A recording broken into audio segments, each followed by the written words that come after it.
ভিডিওটি দেখার আগে সবার কাছে ছোট্ট একটি রিকোয়েস্ট করতে চাই, প্লিজ প্লিজ প্লিজ যারা ভিডিওটি দেখবেন সবাই একটা করে সাবস্ক্রাইব করে দিবেন। আপনাদের ভালোবাসা পেলে এমন ভিডিও আরও উপহার দিব। ভিডিওগুলো বানাতে অনেক কষ্ট হয়, আমি জানি। ভিডিওটি অনেক মানুষই দেখবেন, প্লিজ একটা করে সাবস্ক্রাইব করে দিবেন। সবাইকে পুরো গল্পটি দেখার জন্য অনুরোধ রইল। আর যারা আমাকে ভালোবাসে তারা একটা করে লাইক করে দেখিয়ে দিবেন। Love you all. তো চলুন আজকের ভিডিওটি শুরু করা যাক।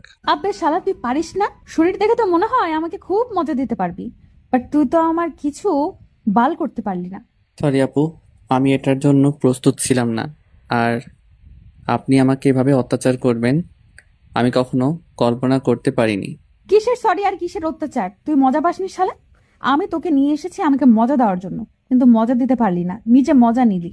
আমি গ্রাম থেকে এসেছি, আপনারা শহরের মেয়েরা যে এত বজ্জাত, এত খারাপ, এত লজ্জাহীন আমি শুনেছি। আজকে আমি এর প্রমাণ পেলাম। আমাকে যেতে দেন, আমাকে আর অত্যাচার করবেন না। তোকে এখন আমি যেতে দিব এটা ভাবলি কি করে? তোকে 7 দিন খাবো, তারপর এখান থেকে যেতে দেবো, বুঝছিস? তার আগে তো নাই। দেখেন আপু, আপনি আমার সাথে এরকমটা করবেন না। আমি আপনার হাত জোর করে বলেছি আমাকে যেতে দেন এখান থেকে, আমার প্রচুর ভয় করতেছে। তুই হিজড়া নাকি? তুই একটা ছেলে, আমি একটা মেয়ে। কোথায় আমার ভয় পাওয়ার কথা? সেখানে আমি তোকে খাচ্ছি, আর তুই আমাকে স্পর্শ ঠিক মতো করতে পারতেছিস না। এটা কোনো কথা? তুই হিজড়া নাকি রে? দেখেন, আমি গ্রাম থেকে এসেছি, আমার বাবা অনেক আশা করে আমাকে শহরে পাঠিয়েছে। আমি ভালোভাবে লেখাপড়া শেষ করে ভালো একটা জব করব, তাদের মুখে হাসি ফুটাবো। আপনি আমাকে প্লিজ যেতে দেন। তুই কোথাও যেতে পারবি না। 7 দিন তোকে খাবো, নিজের ইচ্ছা মতো খেলবো, তারপর তোকে এখান থেকে যেতে দেবো, তার আগে না। এই সময় গেট বন্ধ করে দে, আর তালা লাগিয়ে দে। এই ছেলে যেন কোনোভাবেই বাইরে যেতে না পারে, কারণ আজকে আমি ভালো মতো মজা নিতে পারিনি, মাথা গরম আছে। আর একটা কথা খুব ভালোভাবে মাথায় ঢুকিয়ে দে, এই ছেলে যদি কোনোভাবে পালিয়ে যায় এখান থেকে, তাহলে তোদের অবস্থা খুব খারাপ আছে, একটাও বাঁচতে পারবি না। আমি এখন ক্যাম্পাসে যাচ্ছি, ক্যাম্পাস থেকে ফিরে এসে যেন দেখি ছেলে আছে, আর আমি যেন আমার মনের খোরাক মেটাতে পারি। কি রে নীতি, এরকম অত্যাচার করে ব্যবহার করছিস? ব্যাপার কি, মজা হয়নি নাকি? আর বলিস না, গ্রামের গাইয়া খ্যাত কোথাকার, আজকে প্রথম নাকি এইসব। তাই একটু তাড়াতাড়ি সবকিছু শেষ করে ফেলছে। আমার তো মাথা প্রচুর গরম। তাহলে ট্যাবলেট নিয়ে আসতে, তাইলে তো অনেকক্ষণ করতে পারতি। এখন মাথা গরম করে লাভ হবে কোনো বল? আরে শালাকে দেখে মনে হয় যে অনেকটা ভালোভাবে খেলতে পারবে, বাট আমি কি জানতাম এরকম হবে? আমি বুঝতে পারতেছি, বাট তুমিও তো নতুন। তাহলে তোর এত হইলো, ওই ছেলের হইলো না? ব্যাপারটা কি? আর তুই তো বাজি ধরে এসব করতেছিস, তাহলে কি দরকার? তুই চুপ থাকতো। বাজি ধরে করি আর যেটাই করি, বাট অনেক মজা পাইছি।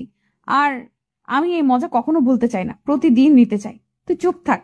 দেখ, ভালো কথা বলে দুই একজনের সাথে এটা ওটা কর, ঠিক আছে, কিন্তু এটা পার্মানেন্টলি দেওয়া বাদ দে, তাহলে জীবনটা শেষ হয়ে যাবে, বুঝলি?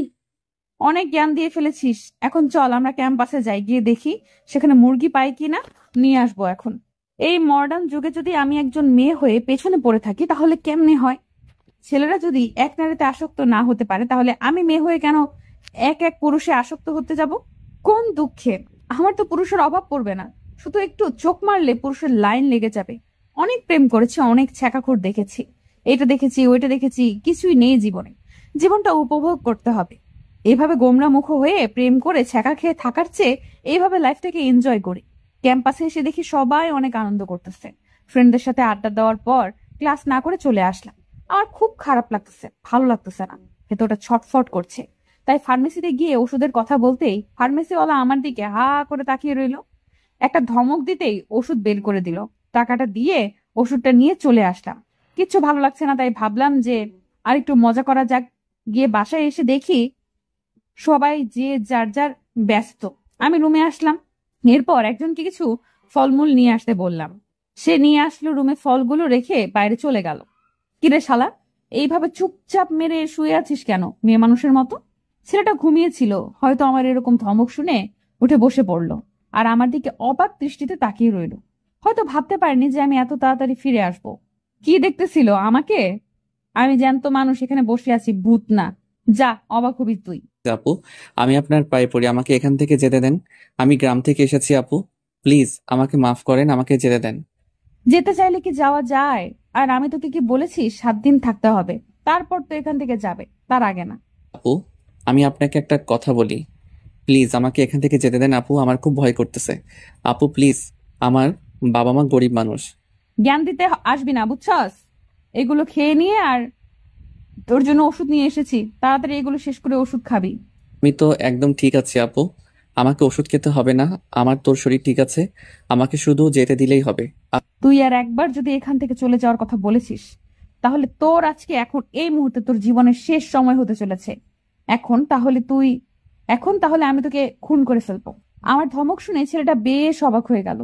শহরের ছেলে হলে একটু হলেও সাহস দেখাতে পারতো, ছেলেটা গ্রামের, তাই তাকে ভয় দেখাতে খুব ভালোই লাগতেছে আমার। আর ছেলেটার আকুতি মিনতি দেখে অনেক মজা পাচ্ছি, অনেক এনজয় করতেছি। ছেলেটা কিভাবে কাপুরুষের মতো আমাকে হাত জোর করছে, আমার হাত ধরতেছে, পায়ে পড়তেছে, মজা পাচ্ছি আমি, প্রচুর ভয় দেখাতে পারছি। আর চুপচাপ একটা আপেল নিয়ে খেতে লাগলো, আমিও একটা খেতে লাগলাম। আমাকে একটু ওষুধ খাইতে হবে, আজ প্রচুর এনজয় করব। ছেলেটা খাচ্ছে আর আমার দিকে তাকিয়ে আছে, মনে হচ্ছে যে আমাকে ভূত দেখার মতো। আমিও আর ভয় দেখাইলাম, তেমন ভাবে শান্ত চোখে তার দিকে কিছুক্ষণ তাকিয়ে রইলাম। ছেলেটা একটু নির্ভয়ে খাওয়া দাওয়া শেষ করে আমি ছেলেটাকে জোরপূর্বক ওষুধ খাওয়াই দিলাম। খেতে চাচ্ছিল না, আর শিক্ষিত ছেলে তো দেখেই বুঝতে পেরেছিল সেটা কি। আচ্ছা আপনি কেন আমার সাথে এরকম করতেছেন? আমি বুঝতেছি না, আমি কি ভুল করছি যার জন্য আমাকে এত বড় শাস্তি দিচ্ছেন? আপনি এত বড় পাপ কাজ করাচ্ছেন আমাকে দিয়ে। দেখ, আমিও প্রথমবার, আমারও মন চাচ্ছিল করার, তাই করতেছি। আর বিশ্বাস কর, প্রথমে যখন ওইটা করেছিলাম অনেক মজা পাইছি, তাই কিছু ভালো লাগতেছে না, এখন পুরো মজাটা আমাকে নিতে হবে। তাই আমি 5 ওয়াক্ত নামাজ পড়ি, আমার দ্বারা অন্তত এসব বাজে কাজ করাবেন না প্লিজ। আমাকে এখান থেকে চলে যেতে দেন। না, আর শহরে তো ছেলের অভাব নেই, তাদের থেকে একজনকে নিয়ে আসেন, ছেলেটাও মজা পাবে, আপনিও মজা পাবেন। প্লিজ আমাকে এই পাপ কাজ করাবেন না আর। তোকে যে আমার ভালো লেগে গেছে, এমন কিছু করার নেই। এই 7 দিন আমার সাথে থাকতে হবে, আর আমি এই 7 দিন তোর সাথেই থাকবো, তোর সাথে সব কিছু করব। তো যা যা করতে পারিস। আপনার কখনোই ভালো হবে না, আমি বলে দিচ্ছি। আপনি কখনোই জীবনে সুখে থাকতে পারবেন না, কারণ আপনার স্বামীর হক আপনি বিয়ের আগে নষ্ট করে ফেলতেছেন। বিয়ে করে কি হবে? যখন ইচ্ছা করবে একটা ছেলেকে নিয়ে আসবো, আমি বিয়ে করব। আমাকে দেখে তোর কি মনে হয় আমি বিয়ে করব? আপনার যা ইচ্ছা তাই করেন, আমাকে এখান থেকে যেতে দেন প্লিজ। আমার অনেক কষ্ট হচ্ছে নিজেকে কন্ট্রোল করতে। তোকে কন্ট্রোল করতে কে বলেছে? আমি আছি না, চল এবার কাজ শুরু করা যাক। আমি বুঝতে পারতেছি, আর আমিও নিজেকে আর কন্ট্রোল করতে চাই না। ছেলেটাকে একটা দিয়ে নিজের মাঝে নিয়ে নিলাম, আরো ঠোঁটে আমার ঠোঁট দুটো ডুবিয়ে দিলাম। ছেলেটা ইচ্ছার বিরুদ্ধে আমার কাছে আসতে বাধ্য, কারণ তাকে আমি ওষুধ খাইয়ে দিয়েছি, আর ওষুধ খাওয়ার পর উত্তেজনাটা দ্বিগুণ বেড়ে যায়। তাই ছেলেটা বাধ্য হয়ে আমার কাজে সাড়াই দিচ্ছে, আর আমিও অনেক সুন্দরভাবে মজা নিচ্ছি। ছেলেটার একটা হাত আমার পেটের উপর রেখে আমি তার হাত ধরে আমার নাভির উপরে রেখে স্লাইড করে দিচ্ছি। প্রচুর মজা লাগতেছে।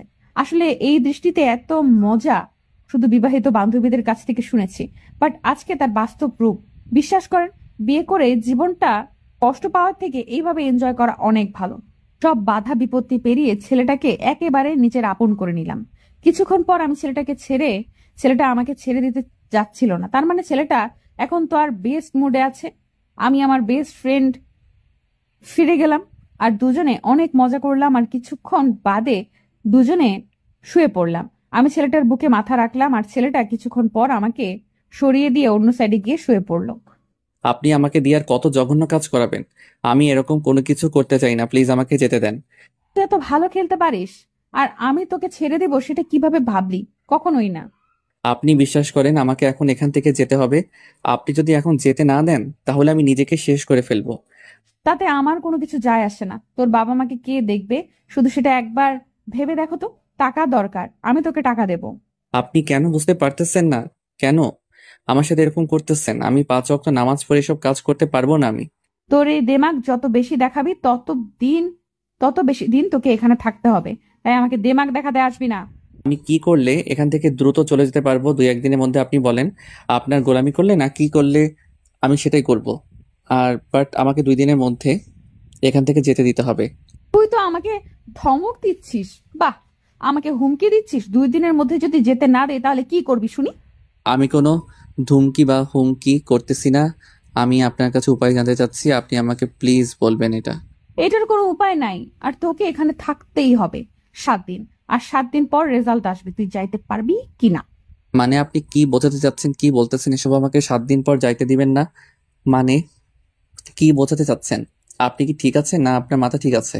আমাকে আমাকে এখন যেতে দিবেন এখান থেকে? চিল্লিয়ে কোনো লাভ নেই, তুই এই রুম থেকে বের হতে পারবি না, বুঝছিস?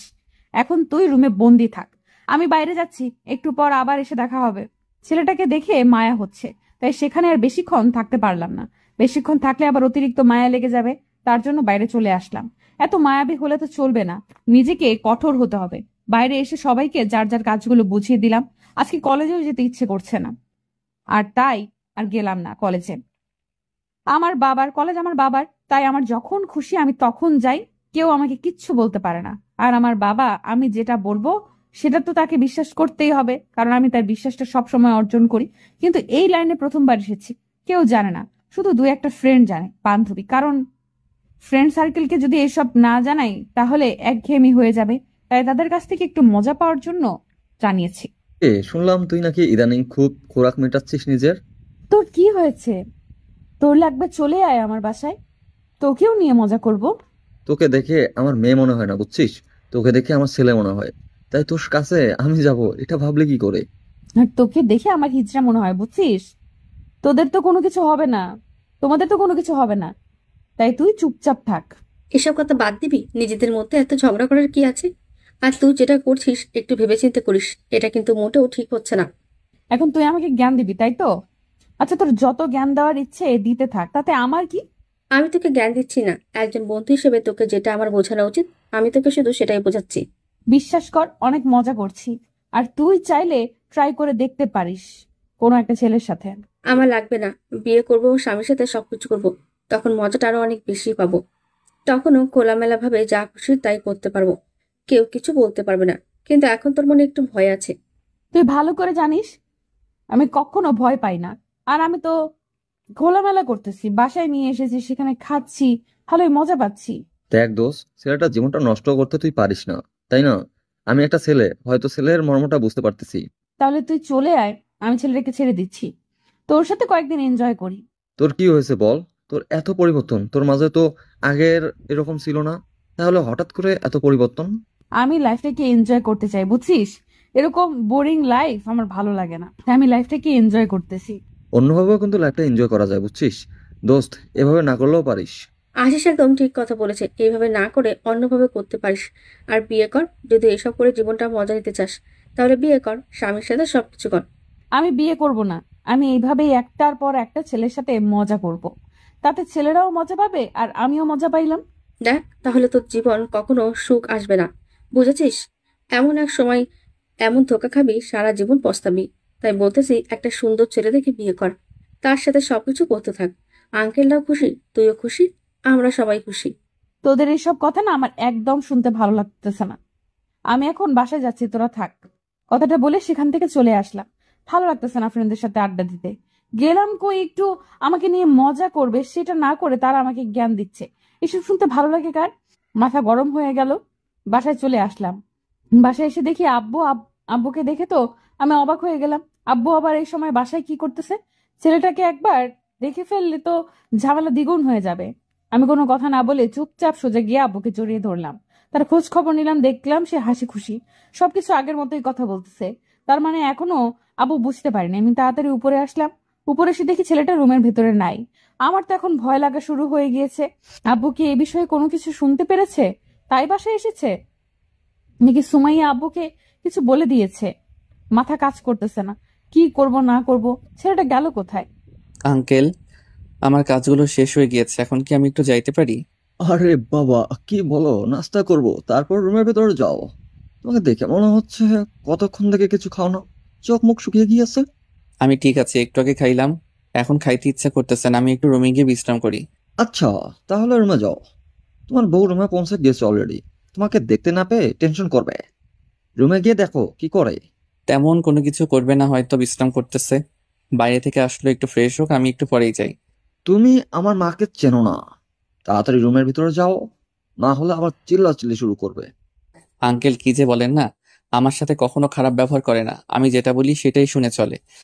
তাহলে তো ভালো হয়েছে, আমার মেয়েটা একটু সুবুদ্ধি হয়েছে। যাই হোক, তোমার মতো একটা ছেলেকে বিয়ে করেছে, আমি এটা শুনে অনেক খুশি হলাম, কারণ তুমি অনেক বোঝো। আরে আঙ্কেল, লজ্জা দিচ্ছেন কেন? যাই দেখি আপনার মেয়ে কি করে, তারপর আপনার সাথে এসে জমিয়ে আড্ডা দেব। কথাটা বলে রুমে আসলাম। আসলে আমি এখানে একটা মাস্টার মাইন্ড গেম খেলে ফেলেছি। উনি যখন বাইরে গিয়েছে, আমি একজন গার্ডকে অনুরোধ করে ওনার সম্পর্কে সবকিছু শুনেছি। মেয়েটা নাকি আগে অনেক ভালো ছিল, ভদ্র ছিল, কোনো ছেলে বন্ধু ছিল না। হঠাৎ করে হঠাৎ করে নাকি তার পরিবর্তন হয়ে গিয়েছে, সেটা কেউ জানে না। আর ওনার বাবা থাকে দেশের বাইরে। তারপর আমি ম্যাডাম সাহেবের বাবার নাম্বার ম্যানেজ করে তাকে ফোন দিয়ে সবকিছু খুলে বলেছিলাম। আর উনি সাথে সাথেই বাসায় চলে এসেছে। নিজের ফ্লাইট আছে, সবকিছু নিজস্ব, অনেক বড়লোক মিলিয়নিয়ার। আর বাসায় আসার পর আমার সাথে অনেক কথা বলছে। আর ওনার কথা শুনে মনে হলো যে ওনার একটু সমস্যা আছে। রুমের ভিতর প্রবেশ করে দেখি মেয়েটা বিছানার উপর শুয়ে আছে। এসে ড্রেস অবধি পরিবর্তন করেনি, যেমন অবস্থায় বাইরে থেকে এসেছে সে অবস্থায় বিছানায় শুয়ে আছে। আর আমাকে দেখে চোখ বড় বড় করে তাকিয়ে রইল, আর অবাক দৃষ্টিতে এক নজরে আমার দিকে তাকিয়ে আছে। আর উঠে দাঁড়িয়ে পড়লো আমাকে দেখে। তারপর আমার কাছে এসে আমাকে ঠাস করে একটা থাপ্পড় মারলো। আমি কিছু না বলে চুপচাপ বিছানায় শুয়ে পড়লাম। আমার এরকম ব্যবহার দেখে উনি অবাকের উপর অবাক হচ্ছে, তাতে আমার কি? আমি চুপচাপ বিছানায় শুয়ে কাঁথা গায়ে দিলাম। কি হলো? কিছু করতেছেন না যে? অনেকক্ষণ তো হলো। রুমের ভেতর আসলাম, শুরু করেন। ছোট লোকের বাচ্চা, তুই কোথায় গেছিস? আর তোকে আমি রুমের ভেতর থাকতে বলেছি, রুমের বাইরে যেতে বলেছি তোকে আমি? আসলে ম্যাডাম, গোসল করে একটু বাইরে গিয়েছিলাম। কুত্তার বাচ্চা, আমি তোকে বলেছিলাম যে তুই রুমের বাইরে বের হবি না। তার মানে তুই রুমের ভেতরে থাকবি। রুমের বাইরে যাওয়ার নিষেধ ছিল তো, তাই না? দেখেন ম্যাডাম, আমাকে অন্তত কোনো পশু পাখির বাচ্চা বলে তুলনা করবেন না। আমি একজন মানুষের বাচ্চা, মানুষের মতো গালি দেন। তোর সাহস বেড়ে গিয়েছে, তুই মুখের উপর তর্ক করছিস, তাই না? কুত্তার বাচ্চা, তুই যদি আর একটা তর্ক করেছিস আমার সাথে না। আপনার বাবা কিন্তু বাসায় আছে, তাই আমি চাচ্ছি না এখানে চিল্লাচিল্লি করতে। আপনার বাবা শুনলে আপনার কিছু থাকবে না। তার মানে তুই আমার বাবার সাথে কথা বলেছিস আর এসব কিছু বলেছিস নাকি, কুত্তার বাচ্চা? দেখেন, আপনি আবার রেগে যাচ্ছেন। এটা কিন্তু মোটেও ঠিক না, আপনার স্বাস্থ্যের জন্য ক্ষতি। আপনি প্লিজ নিজেকে শান্ত করুন, কন্ট্রোল করুন, আর ফ্রেশ হয়ে এসে বসেন, সবকিছু বলতেছি। তোকে আমি খেয়ে ফেলবো, এক্ষুনি বল কি কথা হয়েছে আমার বাবার সাথে তোর। আর তুই আমার বাবার সাথে কথা বলার স্পর্ধা দেখিয়েছিস কি হিসাবে? তোকে আমি খুন করে ফেলবো। আপনার ভালোর জন্য আমি ওনার সাথে কথা বলেছি। এখন যদি আপনি আপনার ভালোটা বুঝতে না পারেন, তাহলে তো আমার কোনো কিছু যায় আসে না। আমি এখান থেকে চলে যাচ্ছি। এখন কিন্তু আমি চাইলে চলে যেতে পারবো। আপনি আমার কোনো কিছু করতে পারবেন না, ভেবে দেখেন। এখন বল কি করতে হবে, আর তুই আমার বাবার সাথে কি কথা বলেছিস? তেমন কিছু না, শুধু বলেছি আপনি আমাকে জোর করে বিয়ে করে নিয়ে এসেছেন আর আমার সাথে সবকিছু করেছেন। আপনার নাকি বাচ্চা লাগবে, তাই আমাকে জোর করে বিয়ে করেছেন। কুত্তার বাচ্চা, তোকে আমি এসব বলতে বলেছি? আমি তোকে বিয়ে করেছি, তাই না? বড়লোক হওয়ার ধান্দা তো ভালোই পাইছিস। তুই এখনই আমার বাসা থেকে চলে যাবি। আমি তো এটা শোনার জন্যই অপেক্ষা করতেছিলাম যে কখন আপনি আমাকে এখান থেকে চলে যেতে বলেন, আর আমি এখান থেকে চলে যাই। আপনি ভালো থাকবেন। Tata, bye bye. কুত্তার বাচ্চা, আমার স্বামী হওয়ার খুব শখ, তাই না? দাঁড়া, তোকে আমি এক্ষুনি বিয়ে করতেছি, খুব শখ। তোর শখ আমি মেটাচ্ছি, ওয়েট কর। তারপর দেখ তোর কি হয়, তোর সাথে কি হয়। আমি আপনার বাবাকে শুধু বলেছি আমাদের মাঝে বিয়ে হয়েছে আর কয়েকদিন পর আপনি আমাকে ডিভোর্স দেবেন, এটাই। তাছাড়া আমি আপনার বাবার সাথে আর কোনো কথা বলিনি। আপনি আমাকে প্লিজ এখান থেকে যেতে দেন, না হলে আমি সিন ক্রিয়েট করতে বাধ্য হব। তুই হয়তো জানিস না, আমি আমার বাবার কাছে যেটা চাই তিনি সেটা আমাকে যে কোনো মূল্যে এনে দেয়। যদি কাউকে খুন করা লাগে সেটাও করে ফেলায়, বুঝছিস? তাতে আমার কি হয়েছে? এখন আমি এখান থেকে চলে যাব। সব থেকে বড় কথা, কারণ আপনাদের মতো বড়লোক মানুষের কাছে আমাদের কোনো গরিব মানুষের মূল্য নেই।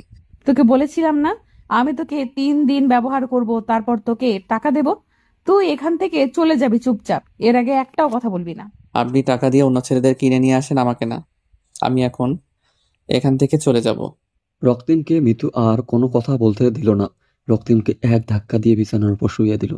মিতু তার উপর শুয়ে পড়ল এবং রক্তিমের ঠোঁটে ঠোঁট দুটো মিতু নিজের ঠোঁটের আয়তে নিয়ে এলো এবং বসিয়ে দিল। রক্তিম শুধু শব্দ করতেছে আর নড়াচড়া করতেছে ব্যথার কারণে, কিন্তু মুখ খুলে কোনো কিছু বলতে পারতেছে না।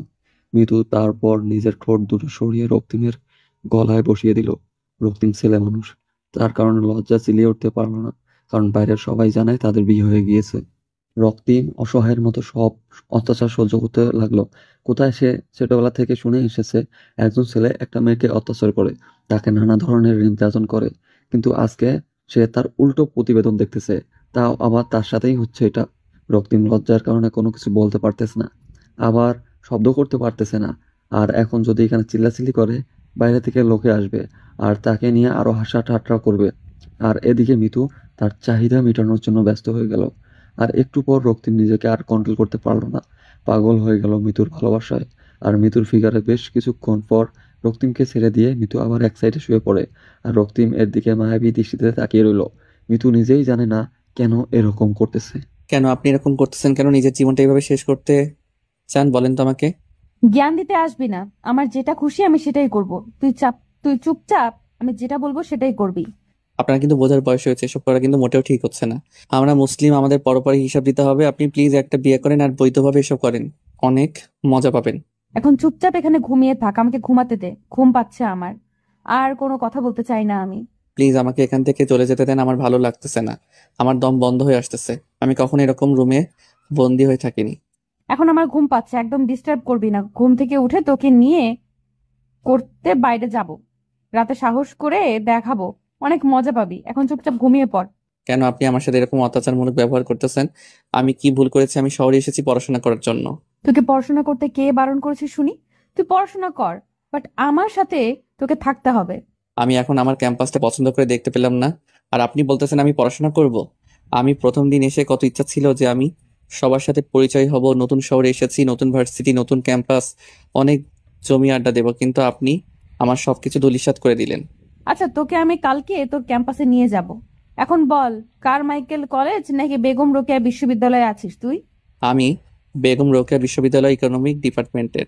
আচ্ছা, তাহলে এখন চুপচাপ আমাকে ঘুমাতে দে। আর তুই না ঘুমালে যা খুশি তাই কর, কিন্তু রুম থেকে বেরিয়ে যাবি না, রাতে ঘুরতে যাব। আমার ভালো লাগতেছে না কিছু, আমাকে এখান থেকে যেতে দিচ্ছেন না। কিসের জন্য? আমি এবার কিন্তু কান্না করব। তোর যা ইচ্ছা তুই তাই করতে পারিস, আমি তোকে কিছু বলতেছি না। তোর ইচ্ছা, কিন্তু রুম থেকে বেরিয়ে যাবি না। কথাটা বলে মিতু ঘুমিয়ে পড়ার ভান করে শুয়ে রইল। আর মিতুর একটু ক্লান্তি লাগতেছে, তার জন্য সে একটু ঘুমানোর চেষ্টা করতেছে। আর এদিকে রক্তিম বেচারা কি করবে না করবে বুঝতেই পারতেছে না। মিতুকে বোঝানোর চেষ্টা করতেছে, কিন্তু মিতু কোনোভাবেই বোঝার চেষ্টা করতেছে না। তারপর রক্তিম চুপচাপ চোখ দুটো বন্ধ করে ভাবতে লাগলো। তার বাবা মার স্বপ্ন, তার ইচ্ছা সবকিছু শেষ হয়ে যাচ্ছে দিনের পর দিন। কেন যে সে এ শহরে আসলো আর কেন যে এই মেয়ের হাতে পড়লো সেটা ভাবতেই খুব খারাপ লাগছে রক্তিমের।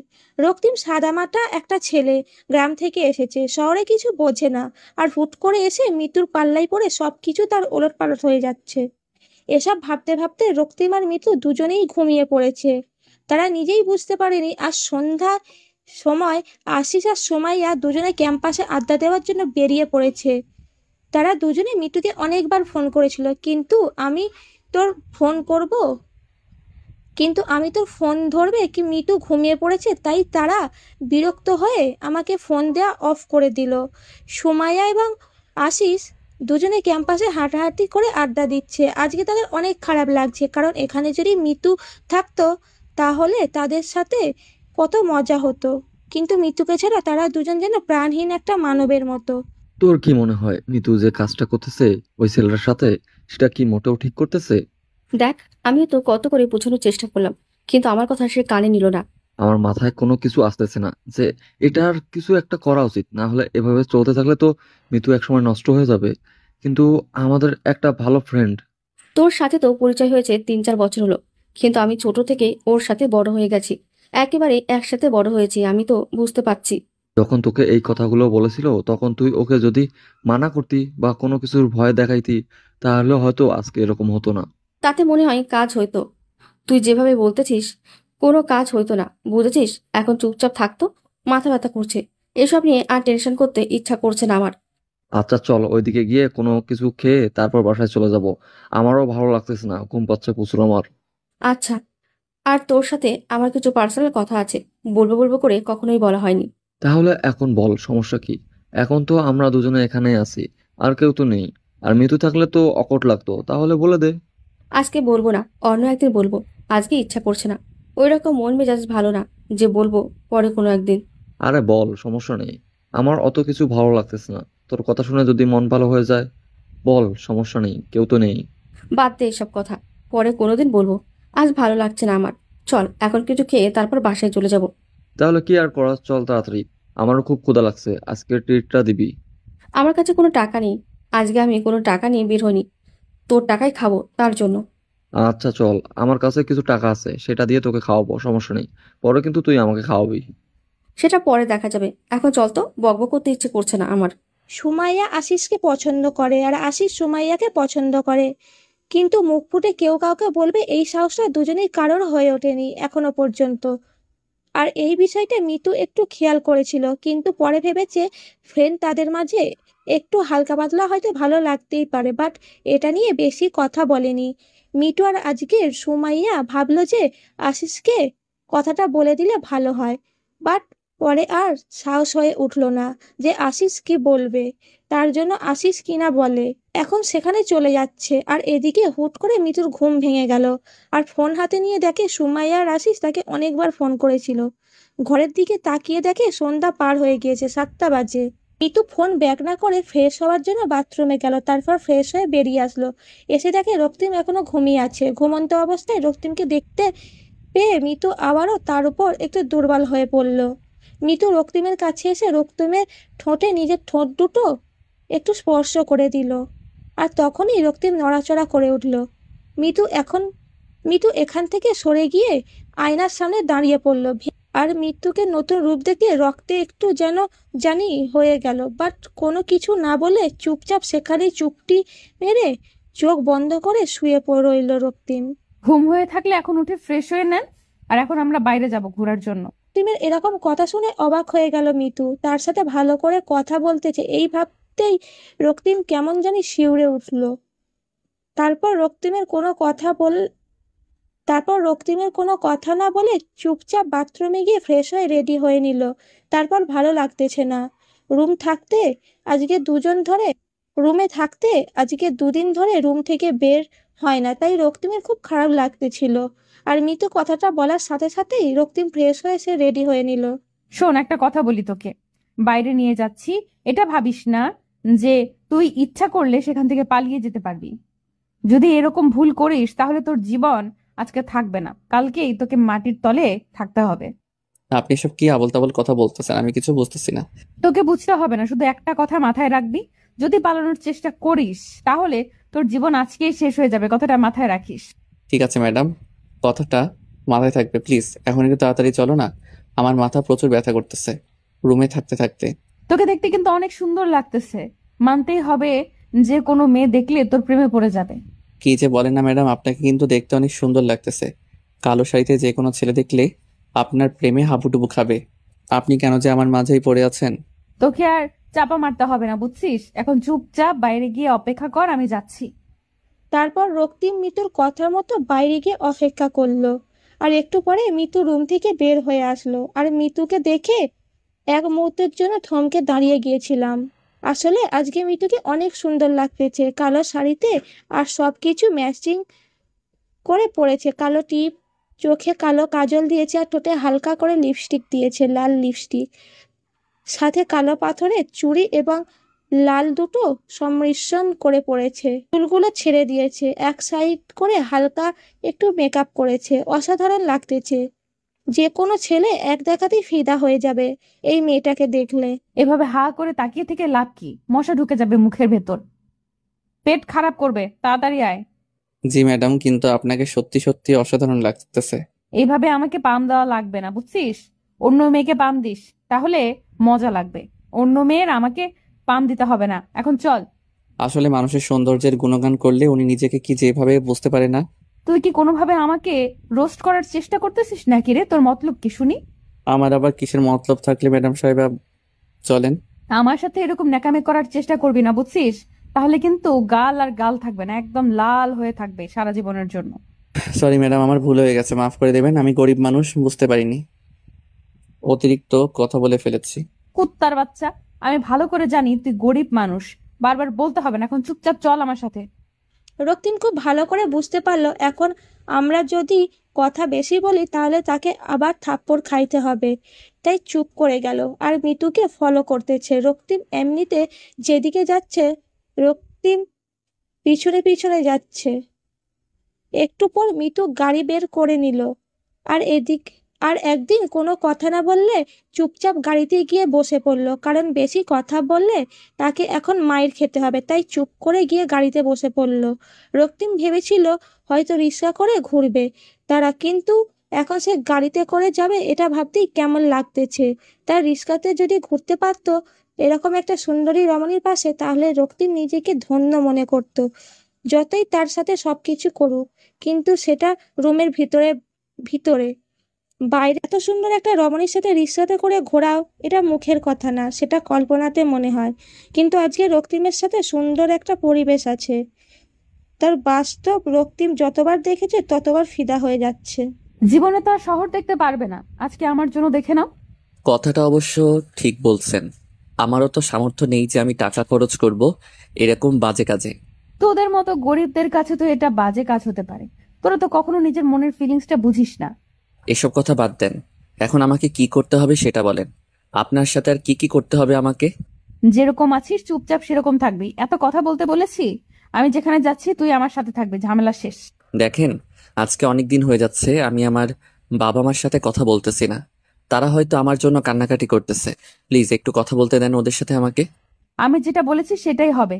7 দিন পার না হওয়া পর্যন্ত আমি তোকে তোর বাসায় কথা বলতে দিব না। আজকে আমি গরিব, তাই আমার সাথে যা পাচ্ছেন তাই অত্যাচার করতেছেন। কিন্তু আমিও একদিন অনেক বড়লোক হব, সেদিন আপনাকে আমি কিনে রাখবো। ভালো কথা, আমার উপর যদি জিদ করে বড়লোক হতে পারিস তাহলে তো ভালোই হবে। দেখেন, ভালো হবে না বলে দিচ্ছি।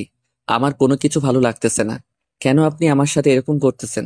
বেবি প্লিজ একটু শান্ত হও, না হলে কিন্তু এখানে তোমার সাথে রোম্যান্স করা শুরু করে দেব। আমার তো লজ্জা নাই, তুমি আবার। প্লিজ এরকম কোনো কিছু করবেন না। আমি এটার জন্য মোটেও প্রস্তুত না। আমি এখান থেকে নেমে যাব। বেবি সেই সাহস তো তোমার হয়নি এখনো। তুমি এখান থেকে যদি লাফ না দাও, তোমাকে লাশ হয়ে ফিরে যেতে হবে তোমার গ্রামে। এই কথাটা মাথায় রাখিও। রক্তিম আর কোনো কথা বলার সাহস পেল না। মিতু যখন যেটা মন চাইছে সেটাই করতেছে। তারপর অনেকক্ষণ ঘোরাঘুরি শেষ করে মিতু অনেক ক্লান্ত। এখন তাকে বিশ্রাম নেওয়া অনেক প্রয়োজন। আর এদিকে রক্তিমের অবস্থা শেষ। কি বলবো তাকে নিয়ে? তার তো দেখার মতো অবস্থা হয়ে আছে। কি একটা বাজে সিচুয়েশনে ফেসে গিয়েছে, কিছু বলতে পারছে না, কিছু করতেও পারতেছে না। তারপর মিতু রিক্সাওয়ালাকে বলল তাদের বাসার সামনে নামিয়ে দিতে। আর সেই কথা শুনে রক্তিম মনে মনে একটু খুশি হলো। যাই হোক, তাকে হয়তো বাহিরের অত্যাচার সহ্য করতে হবে না। খুব ক্লান্ত লাগতেছে রক্তিমের, তাই রক্তিম মনে মনে একটু খুশি হলো। তারপর রিক্সাওয়ালা এসে মিতুদের বাসায় ওদের দুজনকে নামিয়ে দিয়ে চলে গেল। আর মিতু এবং রক্তিম দুজনের বাসার ভিতরে প্রবেশ করে দেখে মিতুর আব্বু সেখানে কয়েকজন গণ্যমান্য ব্যক্তির সাথে ব্যবসার কাজে নিয়ে আলাপ করতেছে। মিতু আর রক্তিম উপরে চলে আসলো। এখন আমি গোসল করব, একটু পানি তুলে নিয়ে আয়। আমি একটু পর বাথরুমে যাব। আমার না খুব ক্লান্ত লাগতেছে, একটু পরে যাই। আমার একটু বিশ্রাম নেওয়া প্রয়োজন। এখন খুব মাথাটা ধরেছে আমার। আমি তোর কথা শুনতে চেয়েছি? আমি যেটা বলতেছি তুই এখন সেটা করবি। পানি তুলে রেখে আয়, তারপর বিশ্রাম করবি। আমি গোসল করব, আমার ক্লান্ত লাগতেছে। আজকে গরিব বলে আপনার সব কথা আমি মাথায় পেতে নিচ্ছি, বুঝছেন? আজকে যদি আমার টাকা থাকতো না, তাহলে হয়তো আমাকে এই কষ্ট সহ্য করতে হতো না। আজকে গরিব বলে সব কষ্ট মুখ বুজে সহ্য করে নিচ্ছি। তোর এত কথা শোনার মতো সময় নাই। আমি যেটা বলছি সেটা কর। এখন এত বকবক করতেছিস কিসের জন্য? নাকি কিছু করব এখন তোকে? রক্তিম বাধ্য ছেলের মতো কাজ করতে চলে গেল। আর এদিকে মিতু বিছানায় শুয়ে পড়ল বিশ্রাম করার জন্য। আর এদিকে আশিস এবং সুমাইয়া, আজকেও তারা দুজনে বিকেলে এক জায়গায় বসে আছে। কেউ কোনো কথা বলতেছে না, চুপচাপ একে অন্যের দিকে তাকাচ্ছে, আবার চোখ নিচু করে নিচ্ছে। দুজন দুজনকে ভালোবাসে, কিন্তু কেউ আগে প্রকাশ করতে পারতেছে না। দুজনের মাঝে একই রকম অনুভূতি কাজ করতেছে। তাদের মাঝে একটা বাধা বিপত্তি কাজ করতেছে, বলবে কি বলবে না। তাদের মধ্যে একটা জড়তা কাজ করতেছে। কি হলো? গতকাল ডাকলি আসলাম, চলে গেলাম। আজকেও ডাকলি আসলাম, চলে যাব কি? কিছু বলবি? কিছু হয়েছে তোর সমস্যা? কাউকে পছন্দ করিস নাকি? আসলে একটা কথা কি জানিস, আমি না বলতে পারছি না। দেখ, এটা তুই কি বলতেছিস? কি কথা বলবি? আমাকে বলতে আবার লজ্জা কিসের? বুঝতেছি না তো। আমি তোর বন্ধু, তাই না? সেটাই তো ভয় পাচ্ছি, কি যে হবে না হবে আমি কিছু ভেবে পাচ্ছি না। আর তুই একটু বুঝে নিতে পারিস না? আমি কি বুঝে নেব আর কি না বুঝে নেব বুঝতে পারতেছি না তো। আমি কিছুই বুঝতে পারতেছি না। তুই আমাকে বললে তো আমি বুঝতে পারবো। তোকে কোনো কিছু বুঝতে হবে না। এখন আমি যেটা বলছি সেটা শোনার জন্য অপেক্ষা কর। আমাকে আগে নিজের কাছে বুঝতে দে। আচ্ছা, তাহলে তুই আজকে রাতে ভেবে রাখিস, কালকে এসে আমাকে বলিস, বুঝছিস? আমি এখন যাচ্ছি, আমার একটা কাজ আছে। কোনো মেয়ের দেখা করতে যাবি নাকি? এত তাড়া দিচ্ছিস, ব্যাপার কি? আসলে ফেসবুকে একটা মেয়ের সাথে পরিচয় হয়েছে, আজকে নাকি ক্যাম্পাসে আসবে আমাদের, ওর সাথে একটু দেখা করতাম আর কি। কি বলতেছিস? কোন মেয়ে আর কোথায় বাড়ি আর কোন ক্লাসে পড়ে? তোর সাথে দেখা করবি কিসের জন্য? আমি কি জানি, আমাকে বললো দেখা করার কথা। আর আমি কি বলবো, আমি বললাম ঠিক আছে, আজকে দেখা করব। এবার সুমাইয়া অনেকটা ভয় পেয়ে গেল। না জানি আশিস আবার ওই মেয়ের প্রেমে হাবুডুবু খায়, না তো আবার ওই মেয়ে আবার আশিসকে পছন্দ করে। সুমাইয়া কিছুই ভাবতে পারতেছে না। এবার আশিসকে না বলে দিলে যদি আশিস আবার অন্য কারো হয়ে যায়, সুমাইয়া জীবনে নিজেকে ক্ষমা করতে পারবে না, কারণ এতটা ভালোবাসায় আশিসকে। সুমাইয়া সেই প্রথম থেকে পছন্দ করত, কিন্তু কখনো বলতে পারেনি। আজকে যদি না বলে, যদি আশিস অন্য কারো হয়ে যায়, সুমাইয়া সারা জীবন কান্না করবে। সেজন্য তার থেকে এখন তাকে সাহস করে বলতেই হবে। আশিস, আমি তোকে ভালোবাসি। আমি জানি তুই আমাকে ভালোবাসিস, তোর মুখ থেকে এই কথাটা শোনার জন্য একটু মিথ্যা বললাম। আমি কোনো মেয়ের সাথে দেখা করতে যাচ্ছি না, ফেসবুকে কোনো মেয়ের সাথে আমি কথা বলি না। কুত্তা, তুই আমাকে আগে বলবি না? আমি তো ভয় পেয়ে গেছিলাম, যদি অন্য কোনো মেয়ে তোর জীবনে আসে আমি নিজেকে কন্ট্রোল করতে পারবো না। কতদিন ধরে এই ভালো লাগা ভালোবাসা শুরু হলো? আর কেমনে কি আমার মতো এত বাজে একটা ছেলেকে কেমনে ভালোবাসতে পারলি তুই? বাজে তাই ভালোবাসি, ভালো হলেই ভালোবাসতাম না, বুঝছিস? ডায়লগ মাইরি, এখন চল তাহলে, আমাকে কিছু খাওয়াবি তুই। কুত্তা, ফকিরের মতো কথা বলিস না তো। এখন চল, তুই আমাকে খাওয়াবি। আমি তো প্রতিদিন তোকে খাওয়াই, তাই না? এখন থেকে তোকে আরো বেশি খাওয়াতে হবে, কারণ আমি বেকার, আমার কোনো চাকরি নেই, কোনো কিচ্ছু নেই। আর তোর বাপের অনেক টাকা আছে বুঝছিস, তো সেই টাকা থেকে আমাকে এখন থেকে কিছু খাওয়াতে পারিস। দেখ, ভালো হবে না বলে দিচ্ছি, আমাকে নিয়ে এভাবে মজা করবি না। এখন তো একটা জবের জন্য ট্রাই কর, বিয়ে করব। আজকে প্রপোজ করলি, আজকে বিয়ের কথা বলতেছিস? দু একদিন প্রেম তো করতে দিবি তাই না? আমি নিতুর মতো বেহায়া না যে ভালোবাসি আর বিয়ের আগে সবকিছু শেষ করলাম, বিয়ের পর কোনো মজা পাইলাম না। আমি সেটা চাই না। আমি চাই বিয়ের পর তোর সাথে সব ধরনের আমি মজা করতে। আচ্ছা হইছে, এখন আর রাগ দেখাতে হবে না, আমি একটা জবের জন্য অ্যাপ্লাই করছি অলরেডি, দেখি কি হয়। আমাকে কখনো ছেড়ে যাবি না তো? কারণ হয়তো আমি মেয়েটা একটু আনরোমান্টিক, বাট চাইলেও ছেড়ে দিতে পারবো না, কারণ আমিও অনেক আগে থেকে তোকে পছন্দ করতাম, বাট কখনো বলতাম না। আমি জানি তুই আমাকে পছন্দ করিস, আমি চাইছিলাম তুই আগে আমাকে বল। কুত্তা কোথাকার, তুই বলে এতদিন কি হয়তো, এতদিনে হয়তো আমরা বিয়ে করে ফেলতে পারতাম, তাই না? তার জন্যই তো একটু জবের জন্য দৌড়াদৌড়ি করতেছি, কাউকে বলিনি, আজকে তোকে বললাম। এবার হয়তো চাকরিটা হয়ে যাবে, কারণ এবার অনেক ভালোভাবে সবকিছু রেডি করে নিয়েছি। তারপরও তারা দুজন খুনসুটি গল্প করতে করতে একটা রেস্টুরেন্টে চলে আসলো। রেস্টুরেন্টে এসে খাবার অর্ডার দিল দুজনে। একসাথে অনেক এনজয় করলো, অনেক মজা করলো, তাদের ভালোবাসার প্রথম দিনে স্মৃতিচারণ করে রাখলো। আর এদিকে মিতু এবং রক্তিম দুজনেই একদম ফ্রেশ হয়ে মিতু শুয়ে আছে বিছানায়। রক্তিম সোফার ওপর শুয়ে আছে, কেউ কারোর সাথে কোনো কথা বলতেছে না। দুজনেই মোবাইল ঘাটাঘাটি করতেছে। রক্তিমের কাছে মোবাইল আছে ঠিকই, কিন্তু সিম কার্ড খুলে নিয়েছে মিতু, কারোর সাথে যেন যোগাযোগ করতে না পারে তার জন্য। কি রে, কোন মেয়ের সাথে চ্যাটিং করতেছিস এত মন দিয়ে? আর মুচকি মুচকি হাসি দিচ্ছিস, ব্যাপার কি? আসলে আমার স্কুল লাইফের বেস্ট ফ্রেন্ডের সাথে কথা বলতেছি। অনেক ভালো সম্পর্ক ছিল আমাদের। আমার বাসায় আছিস, আমার খাচ্ছিস, আমার পড়ছিস, আমার টাকায় ঘুরছিস, আর অন্য মেয়ের সাথে কথা বলবি কিসের জন্য? বলছি না, এই 7 দিন কারোর সাথে কথা বলতে পারবি না তুই? মেয়েটার বিয়ে হয়ে গিয়েছে, তার সংসার জীবনের কিছু কথা আমার সাথে শেয়ার করতেছে। আমি তার সাথে প্রেম করতেছি না, বুঝেছেন? অন্যের সংসার জীবনের কথা শুনে তুই কি করবি? তুই কি তার সংসারে গিয়ে কাজ করে দিবি? আপনার মাঝে কোনো মনুষ্যত্ব আমি দেখতে পাচ্ছি না, বুঝতে পারছেন? আপনি কখনো মানুষ হতে পারবেন না। কুত্তার বাচ্চা, তোর কত বড় সাহস, তুই আমাকে বলতেছিস আমি কখনো মানুষ হতে পারবো না? আমার বান্ধবীর সাথে আমি কথা বলতেছি, তার সংসার জীবন নিয়ে, তার সুখ দুঃখের কথাগুলো আমি শুনতেছি। তার হালকা লাগবে, কারণ সে আমার সাথে সব কথা শেয়ার করে। যা, ওর স্বামীর কাছে যা, তুই যা, ওর স্বামীর সাথে সংসার কর। হয়তো আপনি কারো ভালো বন্ধু হতে পারেননি, তার জন্য আপনারই ভুল ধারণাটা, বুঝছেন? যদি সত্যি আপনি কারো ভালো বান্ধবী হতে পারতেন, তাহলে আপনার এই ভুল ধারণাটা থাকতো না।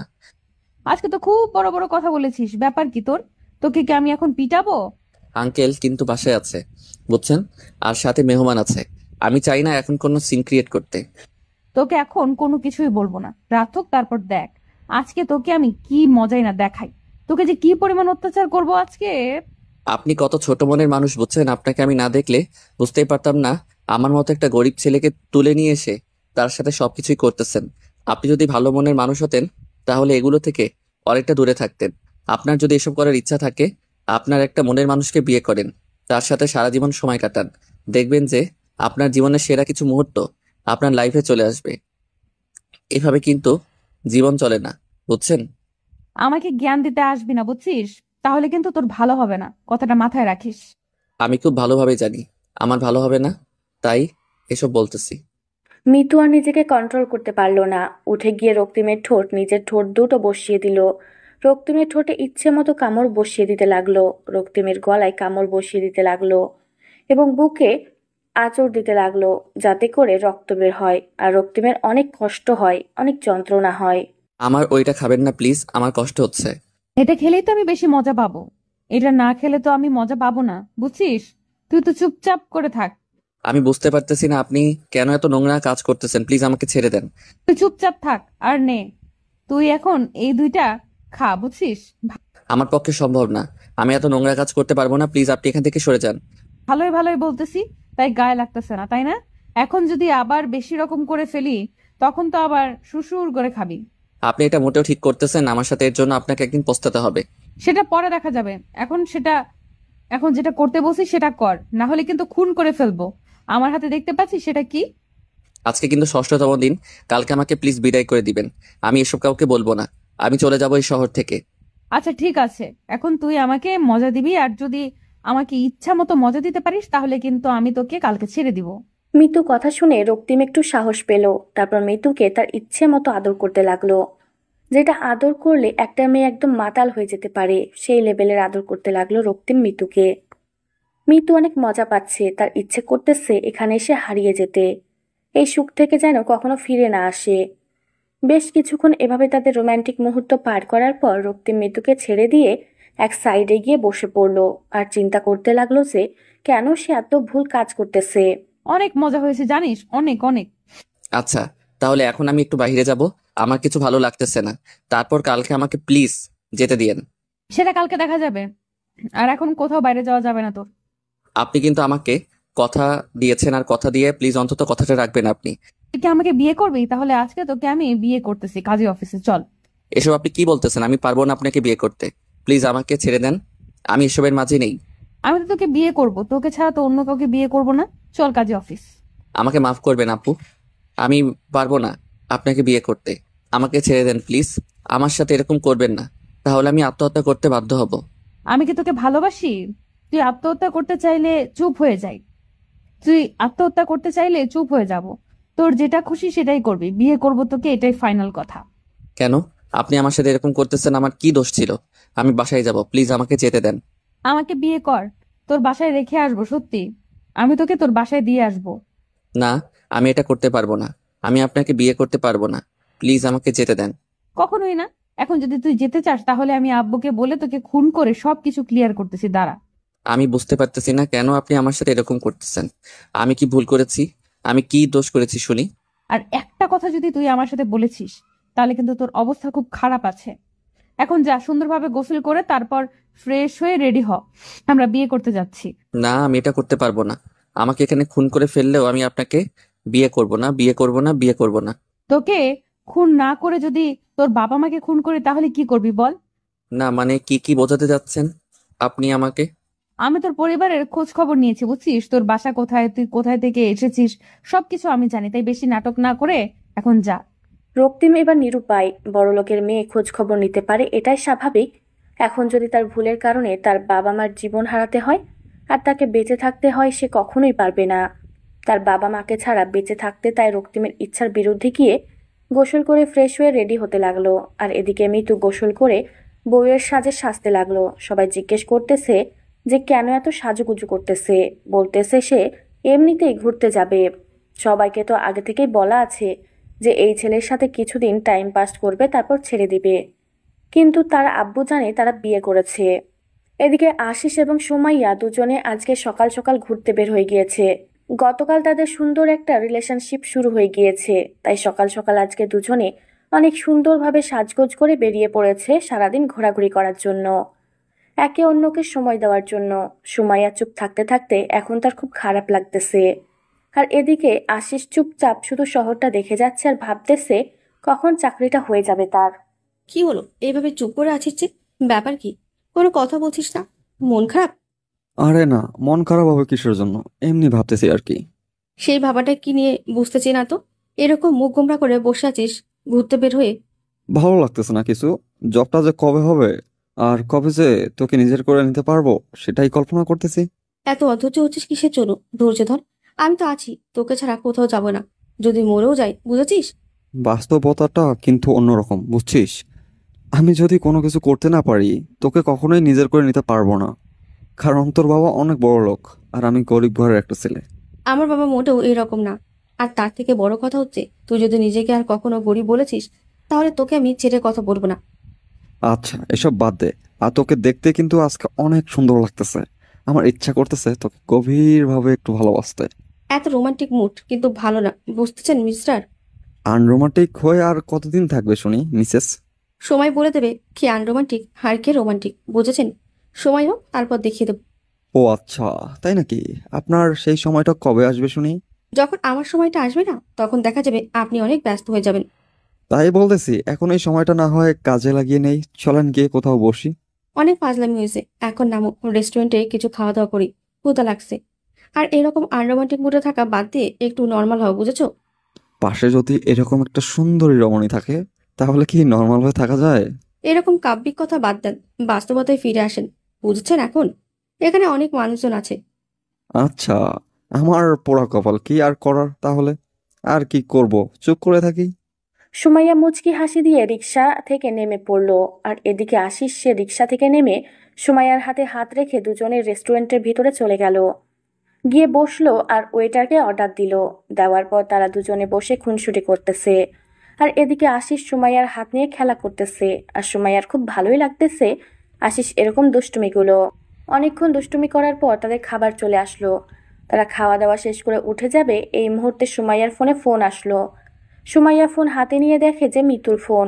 কোথায় রে? তোর কোনো খোঁজ খবর পাওয়া যাচ্ছে না দুদিন থেকে, ব্যাপার কি? কই হারিয়ে গেছিস? আমি আবার কোথায় হারিয়ে যাব? তোর কোন খোঁজ খবর পাওয়া যাচ্ছে না? আমরা তো ঠিকই আছি, তুই তো ক্যাম্পাসে আসছিস না। কি মজা নিচ্ছিস তুই, ভালো জানিস। আচ্ছা, এসব বাজে কথা বাদ দে। এখন একটা ভালো কথা বলি, মন দিয়ে শোন। যেটা বলতেছি সেটা কর। তোর আবার কি হলো? তুই আবার কি ভালো কথা বলতেছিস বল। তোর কিছু লাগবে, কোনো সেফটি লাগলে বল, নিয়ে গিয়ে দিয়ে আসি। ফাজলামি বাদ দে। আমি বিয়ে করতেছি আর কাজে অফিসে যা, সবকিছু রেডি করে রাখ, আমি যাচ্ছি। মাথা ঠিক আছে তোর? কি বলতেছিস তুই? কালকে না পরশুদিন বললি যে তুই কখনো বিয়ে করবি না, আর এখন বলতেছিস বিয়ে করছিস? কাকে বিয়ে করছিস শুনি? যে ছেলেকে তুলে এনে রেখে দিয়ে মজা নিতেছি, সেই ছেলেকে বিয়ে করতেছি, বুঝছিস? আর কোনো কিছু বলা লাগবে তোকে? এখন যেটা বলতেছি সেটা শোন। কি বলছিস? আমার মাথায় কোনো কিছু ঢুকছে না। তুই ওই ছেলেকে কেন বিয়ে করছিস? এত বড় লোকের মেয়ে হয়ে তুই? আর একটা যদি কথা বলেছিস, এখন আসিস কে সঙ্গে নিয়ে আয়। এখন আশিসকে সঙ্গে নিয়ে আয়। আশিসকে ফোন করার, ফোন দিয়ে বল যে তোর সাথে দেখা করতে। আর তুই আশিসকে সঙ্গে করে কাজে অফিসে আয়। আচ্ছা, তাহলে দেখা হলে বাকি কথা হবে। এখন তুই তাহলে বেরিয়ে আয়, আমরা যাচ্ছি কাজী অফিসে। কি হয়েছে বুঝতে পারলাম না। কার বিয়ে আর কিসের বিয়ে? কিসের কাজে অফিস? নিতু বিয়ে করছে। যে ছেলেটাকে নিয়ে গিয়ে মজা করতেছিল, সেই ছেলের প্রতি এত মায়া জন্ম হয়ে গিয়েছে, এখন তাকে বিয়ে করবে। এই মিতুটা না ছেলেটার জীবনটা নষ্ট করে দিল। এখন বিয়ে করার পর কিছুদিন পর ছেড়ে দিবে। ছেলেটা মিতুর মায়া পড়ে যাবে আর ছেলেটা পাগল হয়ে থাকবে। এটাই হচ্ছে মিতুর প্ল্যান। ছেলেটার জীবনটা নষ্ট করে দিয়ে কি লাভ তার? তুই তো ভালো করে নিতুকে চিনিস, তাই না?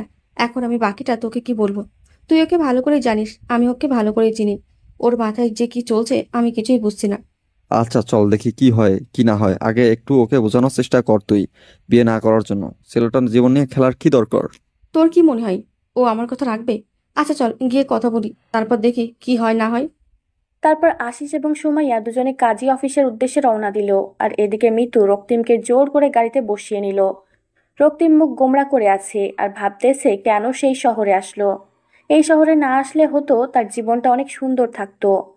মিতু মনে মনে অনেক খুশি তার মাঝে পরিবর্তন হয়েছে। কেমন লাগছে, খারাপ কাজ করে বেশি দিন সুখে থাকা যায় না, একদিন না একদিন কষ্ট পেতেই হবে। তার থেকে বিয়ে করার পর দুজনে একসাথে থাকুক।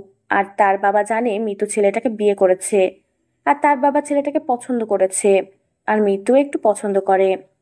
রক্তিম দেখতে শুনতে অনেক ভালো, হ্যান্ডসাম। যে কোনো মেয়ে দেখলেই তার প্রেমে পড়তে বাধ্য হবে, কিন্তু পোশাক দেখে কেউ তার প্রেমে পড়বে না, এটাই হচ্ছে বাস্তবতা। দুজনে কাজী অফিসের সামনে এসে নেমে পড়লো। আর কাজী অফিসের সামনে এসে দেখে সুমাইয়া আর আশিস তাদের জন্য অপেক্ষা করতেছে। ভেতরে সবকিছু ঠিকঠাক করে রেখেছিস তো নাকি? না আবার কোনো কিছু বাকি রাখছে সবার? তোর সাথে আগে আমাদের কিছু কথা আছে, কথাগুলো শেষ করে তারপর বিয়েটা সম্পূর্ণ হবে, বুঝছিস? আগে বিয়ে করি তারপর বাকি কথা হবে। কথা বলার দিন শেষ হয়ে গেল নাকি? এখন বিয়েটা করি আগে, তারপর। তুই কেন বুঝতে পারতেছিস না? এই কথাগুলো বিয়ের আগেই বলতে হবে।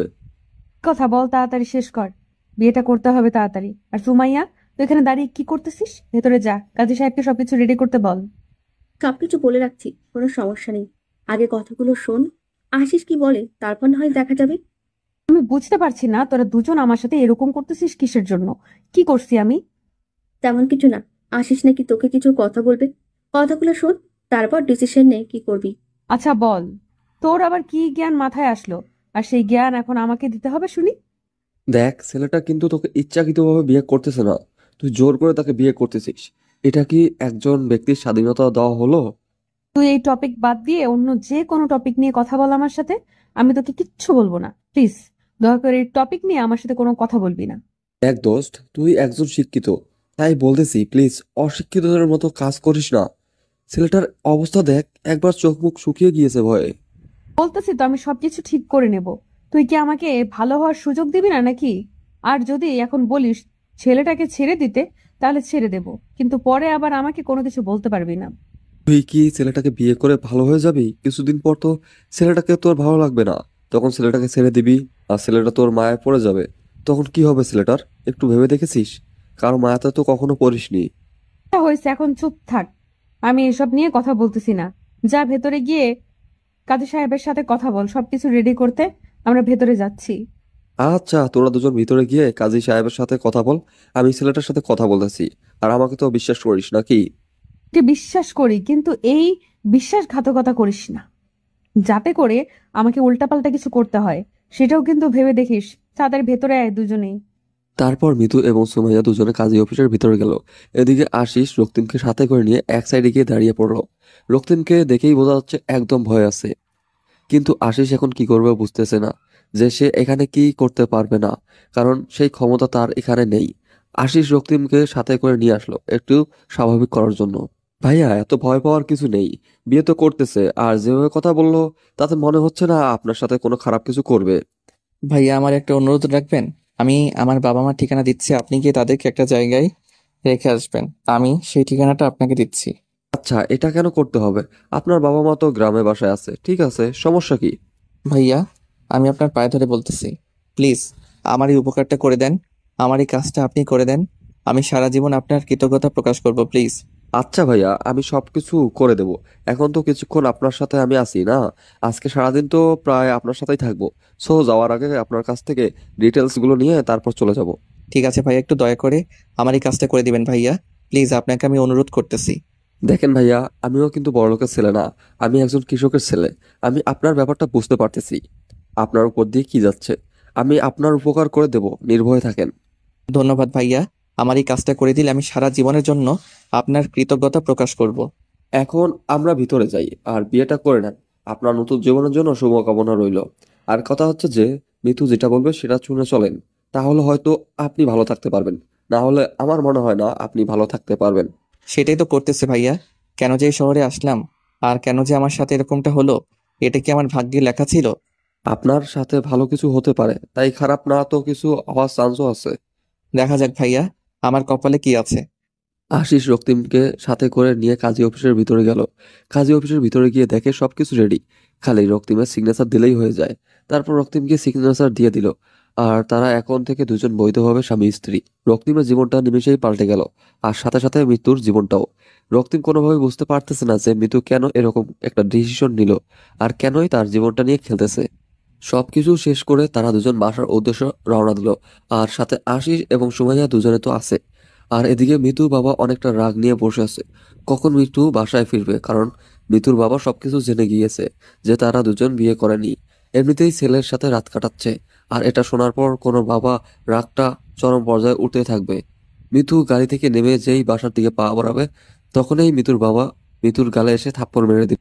তোর বাচ্চা, তোকে আমি স্বাধীনতা দিয়েছি বলে এই না যে তুই যে কোনো ছেলের সাথে রাত কাটাবি। আমার আজকে লজ্জা হচ্ছে যে বাবা হয়ে তোকে আমি এরকম কথা বলতেছি। এর আগে আমাকে মেরে যেতে পারতি। বাবা একটু রাগটা কমাও, রাগটা তুলিও না, সবকিছু বলে দাও আমাকে। তুই আমার একমাত্র মেয়ে, তার জন্য তোকে আমি সবকিছু ছেড়ে দিয়েছি। তার জন্য এই নোংরা জঘন্যতম কাজ করবি? আমি এটা কখনো মেনে নিতে পারবো না। বাবা, তোমাকে কে বলেছে আমরা বিয়ে না করে একসাথে থাকতেছি? এই কথাটা তোমাকে কে বলেছে সেটা বলো। আমি কি কোনো কিছু বুঝি না? একজন বিবাহিত মানুষকে দেখলে বোঝা যায় তার চাল চলন। তুই যে ছেলেটার সাথে যে ব্যবহারগুলো করিস সেটা কি আমি দেখি না? বাবা দেখো, আমি এমন কোনো ভুল কাজ করিনি যার জন্য তুমি আমাকে মারতেছো। এই দেখো, ডকুমেন্ট, আমরা বিয়ে করেছি। তোরা আজকে বিয়ে করেছিস, এর আগে যে 5-6 দিন একসাথে ছিলি এটা তো বিয়ে করেছিলি না, তাই না? আমার ভুল হয়েছে বাবা, আমাকে ক্ষমা করে দাও। আমি আমার ভুলের প্রায়শ্চিত্ত করার জন্য বিয়ে করেছি। এখন কি ভেতরে যেতে দেবা নাকি এখান থেকেই বেরিয়ে যাব? মিতুর বাবা আর মিতুকে কোনো কিছু না বলে বাসার ভিতরে প্রবেশ করতে দিল। একমাত্র মেয়ে, ভুল করেছে, স্বীকার করেছে, এখন বিয়ে করে নিয়েছে। তার জন্য মিতুর বাবা মানে খান সাহেব আর রাগ করে থাকতে পারলো না।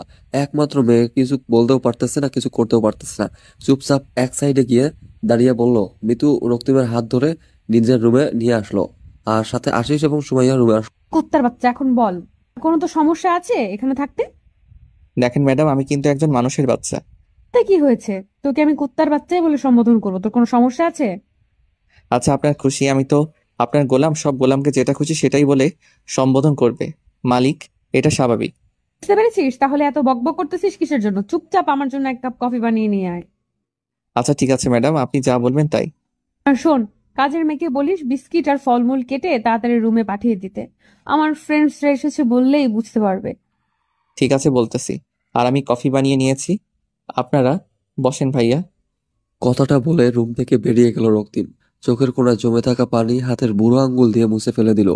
আজকে থেকে তার এই কান্নাগুলো চলবে না, সবকিছু তাকে মুখ বুজে সহ্য করে নিতে হবে। এটা খুব ভালোভাবে বুঝতে পারলো রক্তিম। চোখের কোণায় থাকা পানিগুলো বারবার গড়িয়ে পড়ার চেষ্টা করতেছিল, আর বারবার রক্তিম বুড়ো আঙ্গুল দিয়ে পানিগুলো সরিয়ে দিচ্ছে, যেন কোনোভাবে গড়িয়ে পড়তে না পারে। তুই কেন ছেলেটার সাথে এরকম ব্যবহার করলি?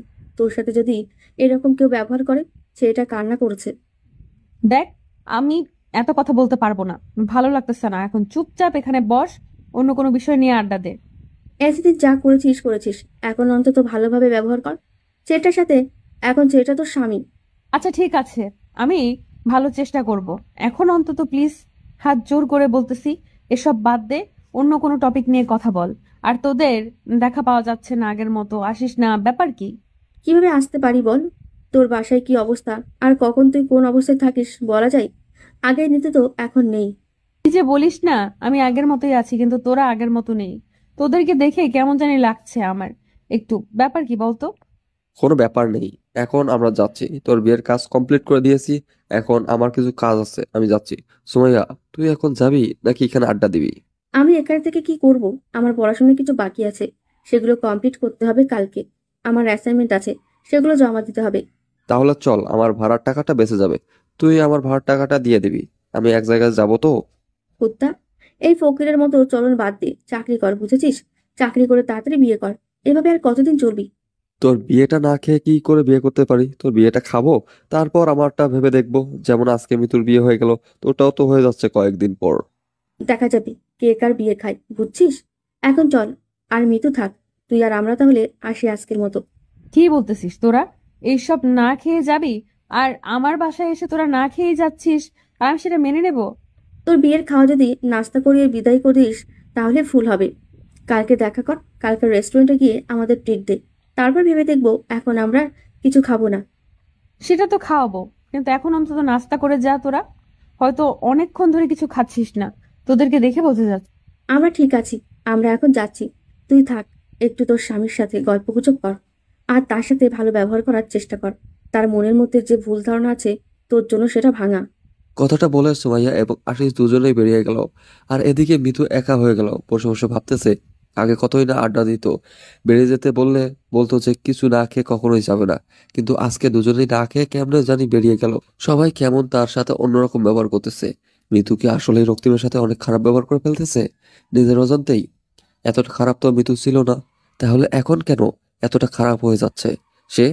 তাকে সবকিছু ঠিক করে নিতে হবে, এরকম করলে চলতে দেওয়া যাবে না, কারণ এখন তাকে ভালো হতে হবে। আর কতদিন এরকম খারাপ কাজ করবে সে? তারপর রক্তিম 3 কাপ কফি নিয়ে আসলো। এসে দেখে আশিস এবং সুমাইয়া দুজনে উধাও।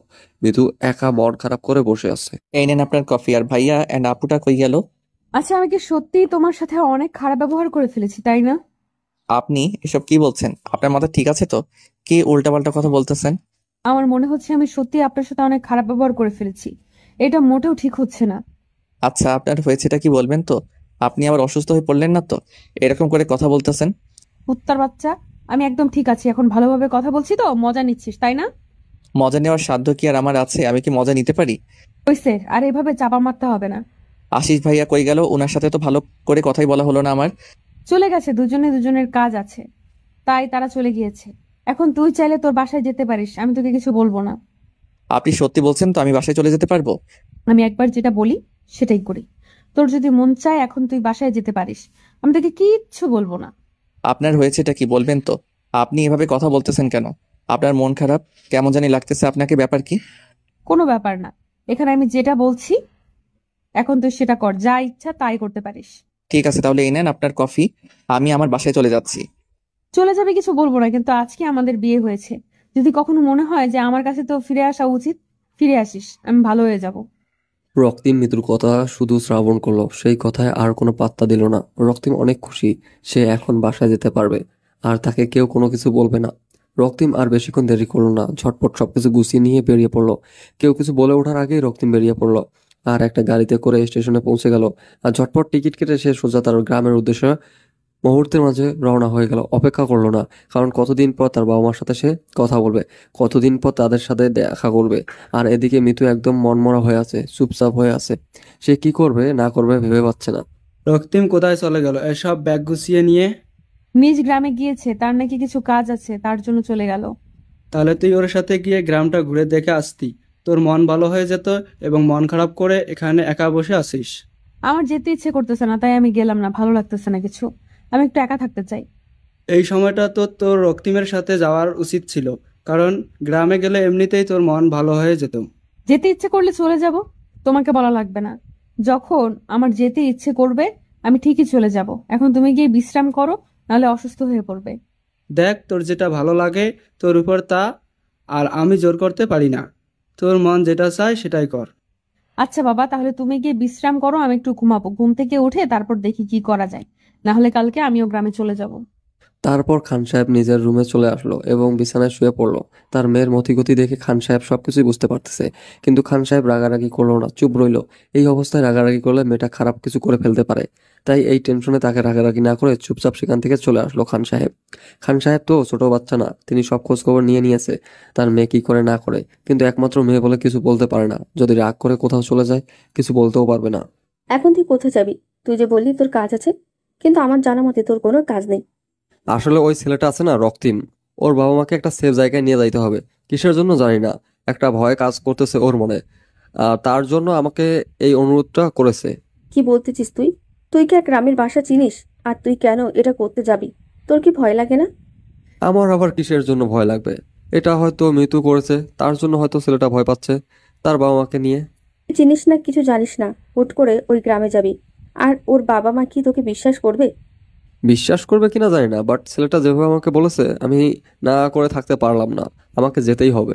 আমি তোর সাথে যাব, একা তোকে আমি ছাড়তে পারবো না ওই গ্রামে। আর তুই কখনো ওই গ্রামে যাস নাই, কিছু চিনিস না। আমি তোকে একা পাঠিয়ে দিয়ে টেনশন করতে পারবো না। আমার কিছু হবে না, তুই থাক। তোকে নিয়ে গেলে আলাদা একটা টেনশন বাড়িয়ে দিতে চাই না। তুই এখানে থাক, ভালো থাক। আমি ফিরে আসবো 2 দিনের ভিতরে। আমি পাগলি হয়েছি তাই না? তোকে আমি একা যেতে দেবো? আমার জীবন থাকতে আমি তোকে একা যেতে দেবো না, বুঝেছিস? তুই এটা নিয়ে এত সিরিয়াস হয়ে যাচ্ছিস কেন বুঝতে পারতেছি না বিষয়টা। আমি যাব, ঝামেলা শেষ। এখন কি তুই আমার সাথে ঝগড়া করবি, নাকি আমাকে সাথে করে নিয়ে যাবি? কোনটা? যদি আমাকে না নিয়ে যেতে পারিস তাহলে তোর যাওয়া হবে না। পাগলি মেয়ে, এভাবে জেদ করতে নেই বুঝছিস। আমি যাব, ফিরে আসবো। তুই জানিস ভালোবাসার মানুষটাকে না এক মুহূর্তের জন্য কোনো বিপদের দিকে ঠেলে দিতে পারে না কোনো মেয়ে। আর আমি তো আমার নিজের জীবনের থেকেও তোকে বেশি ভালোবাসি। আমি কি করে পারবো তোকে অচেনা অচেনা একটা জায়গায় একা যেতে দিতে? দুজনেই যাব, মরলে দুজনেই মরবো। আরে আমি তোর সাথে কথায় পারবো না, আমি ভালো করে জানি। আচ্ছা গিয়ে রেডি হয়ে নে। আমিও গিয়ে রেডি হয়ে নিচ্ছি। আচ্ছা, আমার কোনো কিছু লাগবে না, আমার সবকিছু সাথে আছে। টাকা থাকলে আর কিছু লাগবে না, এখন চল। তাহলে তুই এখানে কোনো একটা রেস্টুরেন্টে অপেক্ষা কর আমার জন্য, আমাকে যেতে হবে। আর তোকে তো ছেলেদের হোটেলে নিয়ে যেতে পারি না, তাই না? আচ্ছা ঠিক আছে, আমি এখানে অপেক্ষা করছি। বেশিক্ষণ সময় নিবি না। আমি কিন্তু একা এখানে বেশিক্ষণ থাকতে পারবো না, তাহলে কিন্তু চলে আসবো। তুই দিন দিন না পাগলি হয়ে যাচ্ছিস, বুঝছিস? নিজেকে একটু কন্ট্রোল কর। আমি নিজেকে কোনো কন্ট্রোল করতে চাই না, এখন তুই যা। আর আমি এখানে তোর জন্য অপেক্ষা করছি। তোর হাতের সময় 30 মিনিট দিলাম, যা। তারপর আশিস বেশিক্ষণ সময় নিল না, তাড়াতাড়ি চলে আসলো হোটেলে। আর হোটেলে এসে একটু ফ্রেশ হয়ে যা যা প্রয়োজনীয় জিনিস সেগুলো ব্যাগে নিয়ে নিল। তারপর সুমাইয়ার কাছে চলে আসলো, সঙ্গে করে বাসার উদ্দেশ্যে রওনা দিয়ে দিয়েছে। আর এদিকে রক্তিমও বাসার কাছাকাছি প্রায় চলে এসেছে। লক্ষ্মীমের কাছে তো আশিসের নাম্বার নেই যে ফোন করে মানা করে দেবে যে ওখানে যেন না আসে। সবকিছু ঠিকঠাক হয়ে গিয়েছে। আর বিশেষ করে রক্তিমের মনে নেই যে আশিসকে এখানে আসতে বলেছে। সে এতটাই ইচ্ছুক বাসা যাওয়ার জন্য। এদিকে রক্তিমের বাড়ির পঞ্চগড় কিছুক্ষণ পরে আশিস এবং সুমাইয়া দুজনে তাদের বাসায় এসে উপস্থিত হলো। তার সব থেকে বড় অবাক হলো আশিস যে রক্তিম তাকে এখানে আসতে বললে আর সে রক্তিম এখানে আগে পৌঁছে গিয়েছে। ব্যাপার কি? আশিস অবাক হয়ে রক্তিমের দিকে তাকিয়ে আছে। আর রক্তিম একটু সাহস করে সামনে এসে দাঁড়িয়ে পড়লো। কি হলো? তুমি বাসায় আসলে কিভাবে এত তাড়াতাড়ি? আমি কি জানি আপনার বান্ধবীর কি হলো? আমাকে বললো যে আমি ইচ্ছা করলে বাসায় যেতে পারবো, আর আমি এক ছুটে ওখান থেকে বেরিয়ে এসেছি। সোজা এসে গাড়িতে করে বাসায় চলে আসলাম। নিতুকে আপনি কিছু জিজ্ঞেস করেননি যে কেন এরকমটা করতেছে আপনার সাথে, আর আপনাকে কেন বাসায় আসতে দিল?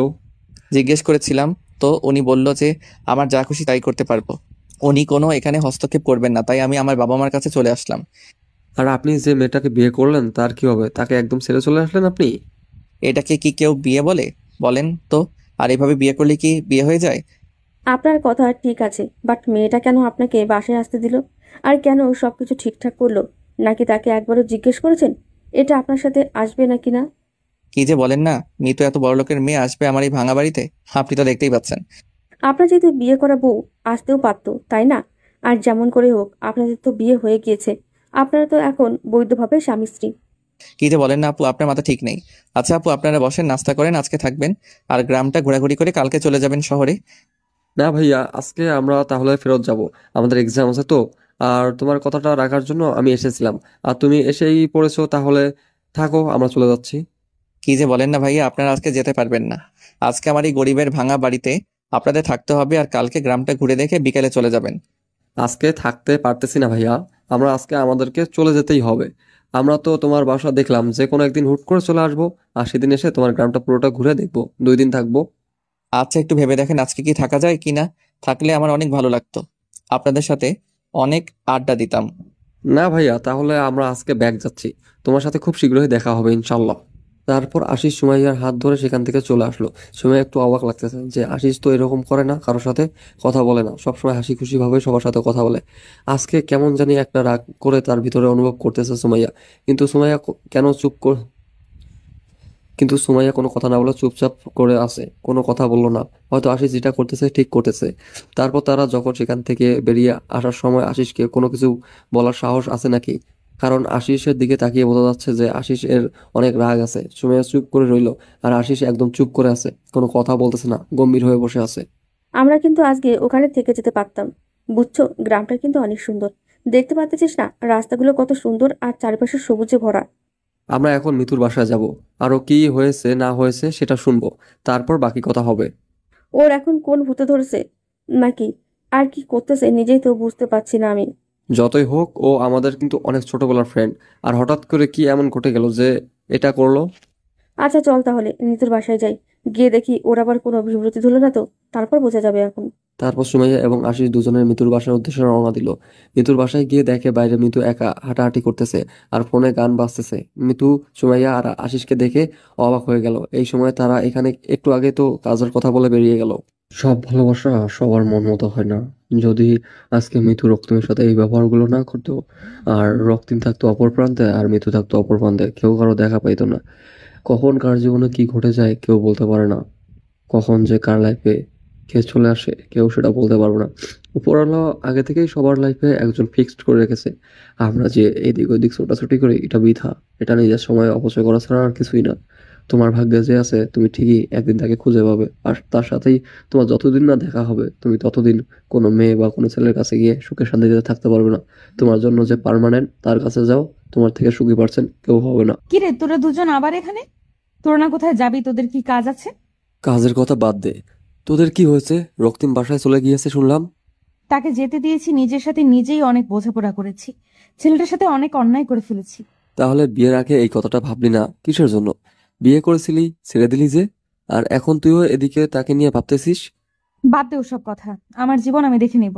এখন বল তোরা কি খাবি, তোদেরকে তাই খাওয়াবো। তাও একটু ভেবে দেখলে ভালো হতো বলছি। এই বিষয়টা নিয়ে এভাবে সবকিছু শেষ করে কি ঠিক হবে? বিয়ে করার পর একরকম দুজন দুই দিকে। আরে বাদ দে না সব, কোনো কথা বলে লাভ হবে না। এখন যা হওয়ার তা তো হয়ে গিয়েছে। এখন তোদের খবর বল, তোরা কবে বিয়ে করতেছিস? আমরা আবার কিসের বিয়ে করব? আমরা তো বন্ধু, আমাদের মধ্যে সবকিছু ঠিকঠাক আছে। কিসের কার সাথে কার বিয়ে? দেখ, একদম নোংরামি করার চেষ্টা করবি না। এইভাবে আমার কাছে লুকানো হচ্ছে, তাই না? ঠিক আছে।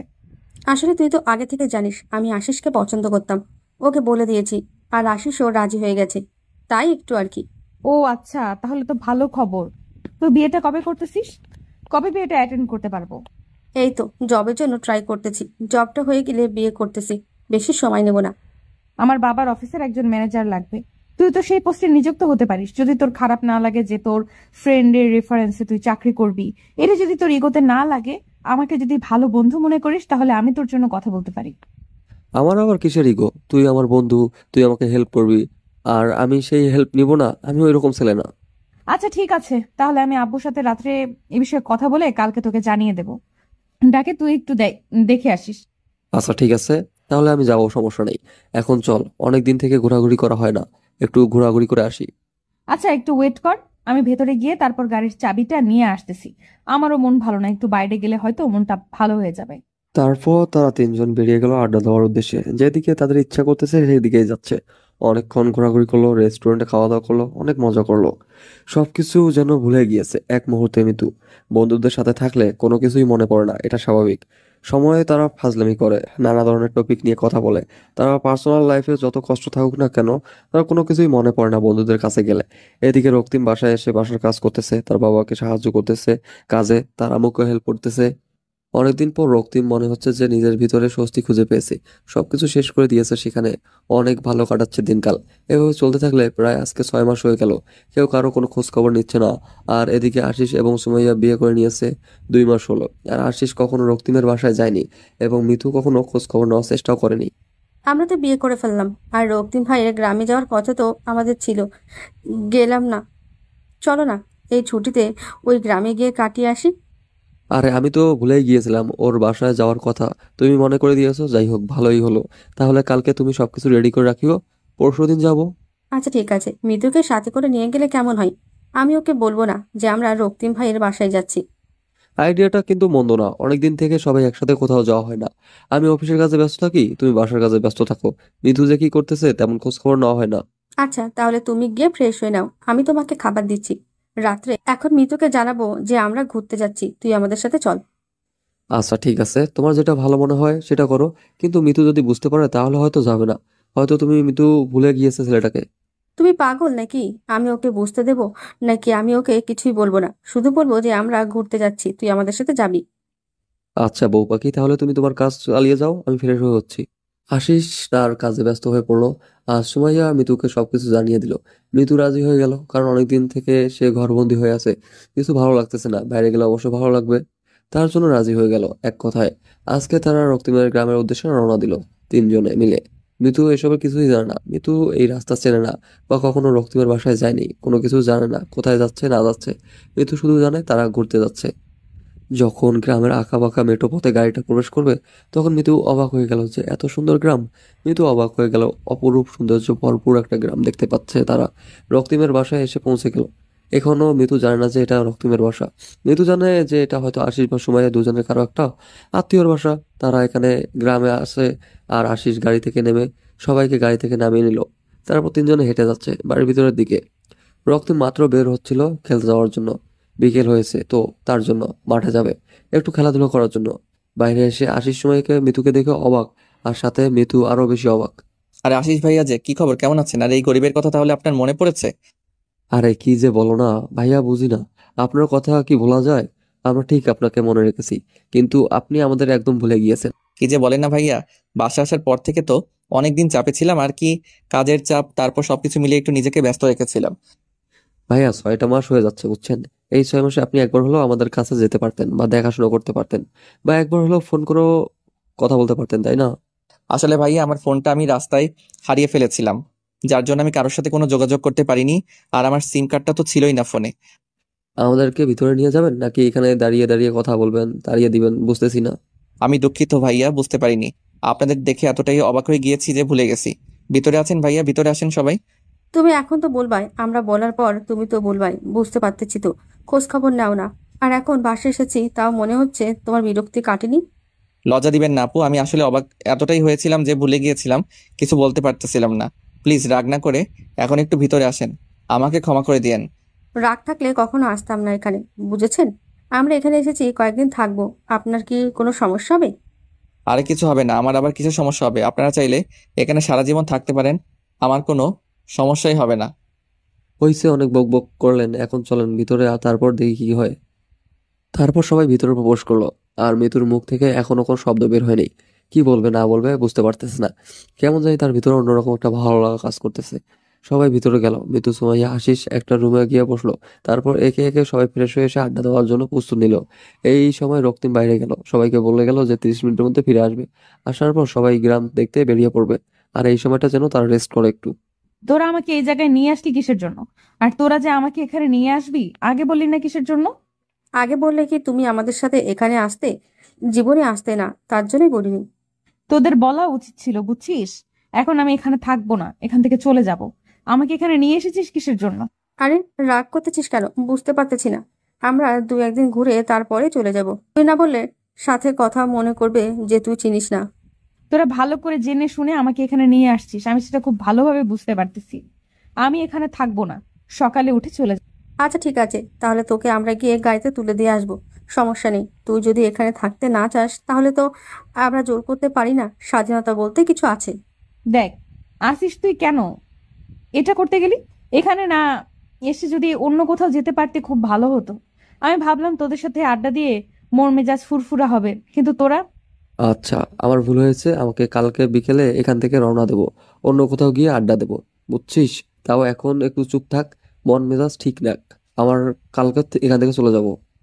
আচ্ছা ঠিক আছে, আমি একটু ঘুমাবো, আমার খুব ঘুম পাচ্ছে। আমি এখানে ঘুমালাম, তোরা যখন ঘুরতে যাবি আমাকে একটু ডেকে নিস। আচ্ছা, সমস্যা নেই, তুমি ঘুমিয়ে পড়ো। আমরা যাওয়ার সময় তোমাকে ডেকে নিয়ে তারপর বেরিয়ে পড়বো। এই গ্রামটা অনেক সুন্দর, অনেকের কাছ থেকে শুনেছি, বুঝছিস? একটু হলেও বুঝতে পেরেছিলাম যখন গ্রামটাতে প্রবেশ করেছিলাম। আসলে মনে হয় অনেক মনোমুগ্ধকর গ্রাম হবে। দেখা যাক, ঘুরে করে তারপর রিভিউ দিব। এখন ঘুমাই। কথাটা বলে মিতু বিছানার উপর শুয়ে পড়লো। আর এদিকে আশিস এবং সুমাইয়া একটু বাইরে আসলো রুম থেকে। বাইরে এসে তারা দুজন একে অন্যের দিকে তাকাচ্ছে। মিতু ফেঁসে দিয়েছে। তারা মিতুর ভাবভঙ্গি ভালোভাবে বুঝতে পেরেছিল।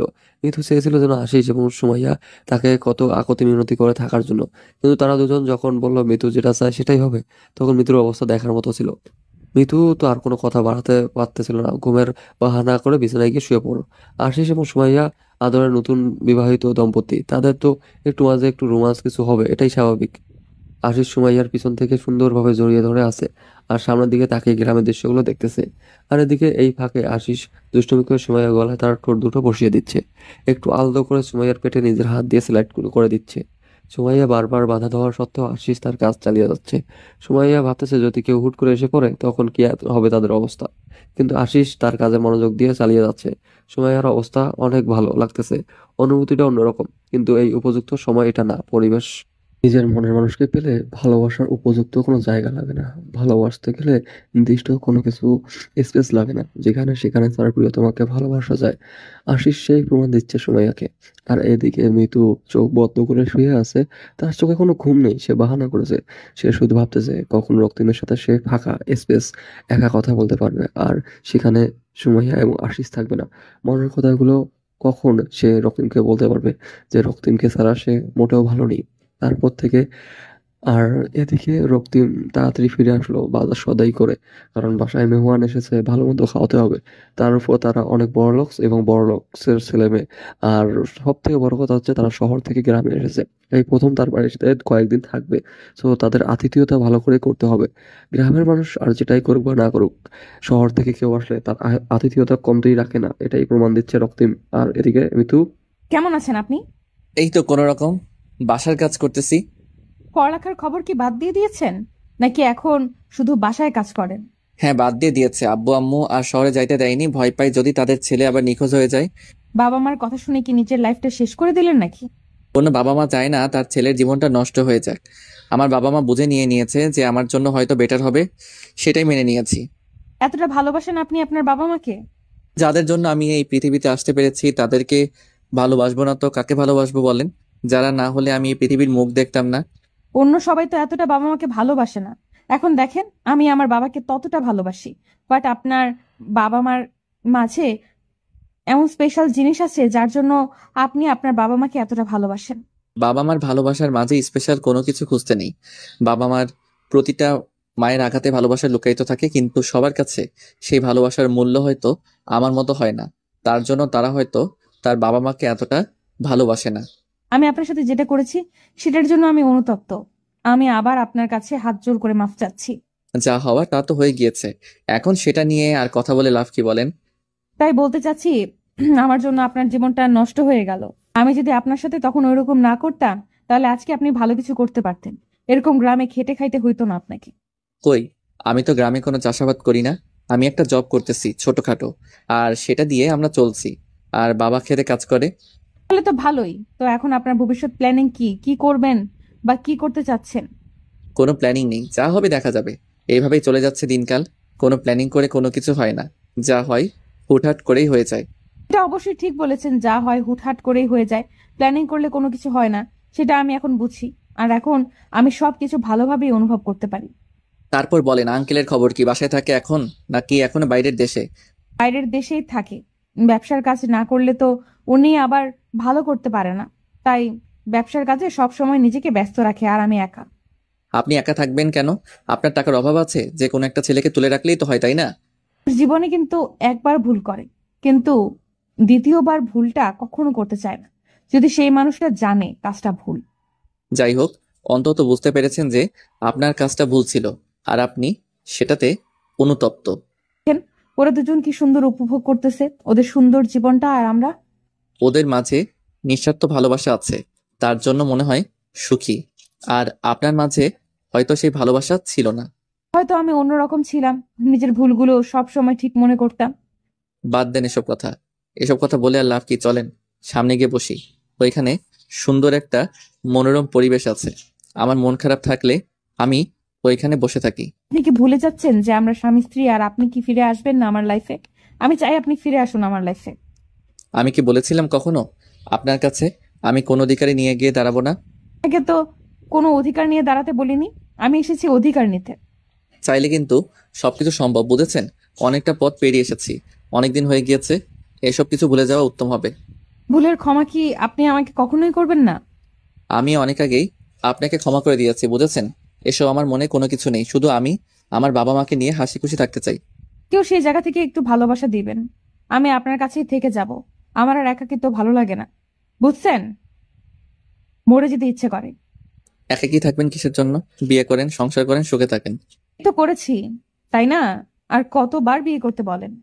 এটা নামের বিয়ে ছিল। আপনি চাইলে আমি আপনাকে মুক্ত করে দিব, সমস্যা নেই। আপনি অন্য কারোর সাথে সুখে থাকলে আমিও সুখে থাকবো।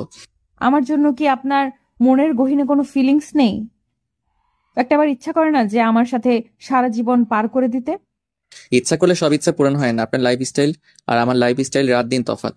হ্যাঁ, আগে আমি ধনী গরিবের মাঝে অনেক পার্থক্য বুঝতাম, কিন্তু এখন সেটাকে আর পাঠ্য মনে করে না। এখন মনে হয় লাইফে সঠিক একজন মানুষ থাকা খুবই দরকার। সে ধনী হোক বা গরিব হোক, নিঃস্বার্থভাবে ভালোবাসতে পারলেই হলো। রক্তিম এবং মিতু এর মাঝে কথাবার্তা চলতেছিল, কিন্তু রক্তিম কোনোভাবে নিজেকে বিশ্বাস করতে পারতেছে না যে আদৌ কি মিতু তাকে সত্যি ভালোবেসে ফেলেছে, নাকি তার সাথে কোনো ফন্দি। কোনোভাবে সে নিজের সাথে নিজেই বুঝে উঠতে পারতেছে না। অনেক ঘোরাঘুরি করলো, ঘোরাঘুরি করে সন্ধ্যা হয়ে আসলো। আর সন্ধ্যার সময় গ্রামের পরিবেশের পরিবর্তন হয়ে যায়। সন্ধ্যার সময় যেমন শহরে একদম কোলাহল সৃষ্টি হয়, সেই কোলাহলটা গ্রামে নেই। মৃদু বাতাসে সে শরীর হালকা করে দিয়ে যাচ্ছে, মনটা একদম শান্ত ও নির্মল হয়ে যায়। সন্ধ্যা ঘনিয়ে এসেছে, তার জন্য তারা চারজন বাসায় ফিরে আসলো। সুমাইয়া এবং আশিস এসে তাদের রুমের ভিতর প্রবেশ করলো। তারা দুজন রুমে চলে গেল। এদিকে রক্তিম তার রুমে যাওয়ার জন্য প্রস্তুত হলো, আর সুমাইয়া তার রুমে চলে গিয়েছে অলরেডি। মিতু রক্তিমের পিছনে পিছনে প্রবেশ করলো। রক্তিম বেশ অবাক হলো, মিতু কেন এরকম করতেছে, কেন তার রুমে আসতেছে এভাবে, আর মিতু কি চাচ্ছে বুঝতে পারতেছে না রক্তিম। মিতুর এসব বাচ্চামি স্বভাব তার মোটেও ভালো লাগতেছে না। আপনার কি হয়েছে? আপনি এভাবে আমার পিছনে পিছনে আসছেন, ব্যাপার কি? কোনো ব্যাপার নেই, এখন থেকে আমি আপনার সাথে থাকবো আর কোথাও যাচ্ছি না, শহরে ফিরে যাব না আর। এটা কিন্তু আপনি বোকামি করতেছেন, এটা ঠিক না। আপনি শহরে ফিরে যান, বুঝছেন? এটা আপনার জন্য ভালো হবে। এরকম পাগলামি না করাই ভালো। যে পাগলামি করে সারা জীবন সুখে থাকতে পারবো, আমি সেই পাগলামিটা করতে চাই আবারও। প্লিজ, আপনি বোঝার চেষ্টা করেন, এটা সম্ভব না। আপনি ফিরে যান এখান থেকে, ভালো হবে। আমি ফিরে যাওয়ার জন্য আসিনি এখানে। আমি যখন তোমাকে দেখেছি তখন আমি ডিসিশনটা নিয়েছি। আমি আর তোমাকে ছেড়ে কোথাও যাচ্ছি না, আমি থাকতে পারবো না। আপনার যা খুশি তাই করতে থাকেন, আমি ঘুমাবো। এখন আমাকে ডিস্টার্ব করবেন না। মাত্র সন্ধ্যা হলো, খাওয়া দাওয়া না করে ঘুমাবেন মানে বুঝতেছি না ব্যাপার। আমি প্রতিদিন এই সময় ঘুমাই, রাত 10টায় ঘুম থেকে উঠে খাওয়া দাওয়া করে কাজে চলে যাই। কাজ থেকে এসে রাত 2টায় আবার ঘুমাই। সো আপনি এখন যান, আমাকে ঘুমাতে দেন। বললেই তো আর হবে না যে ঘুমাতে দেন। আমি এসেছি, আমাকে তো সময় দিবেন আজকে নাকি? অনেক তো সময় দিয়েছি, এখন আপনি আমাকে আমার মতো ছেড়ে দেন। আপনি আপনার মতো থাকেন। বললে তো সবকিছু ঠিক হয় না, মাঝে মাঝে কিছু রুটিন চেঞ্জ করতে হয়। এখন থেকে সব রুটিন চেঞ্জ হয়ে যাবে। আমি আমার কোনো রুটিন চেঞ্জ করতে পারবো না, বুঝছেন? এরকম গায়ে পড়া ঝগড়া বাদ দেন। আপনি আমার রুমে গিয়ে ঘুমিয়ে পড়েন, না হলে যা খুশি তাই করেন। আমি এখন কোনো কিছু করতে পারবো না। আচ্ছা, আপনার ঘুম পাচ্ছে, আপনি বিছানায় শুয়ে পড়েন, আমি আমার মতো থাকতেছি, সমস্যা নেই। রক্তিম গিয়ে বিছানায় শুয়ে পড়লো আর চোখ বদ্ধ করে নিল।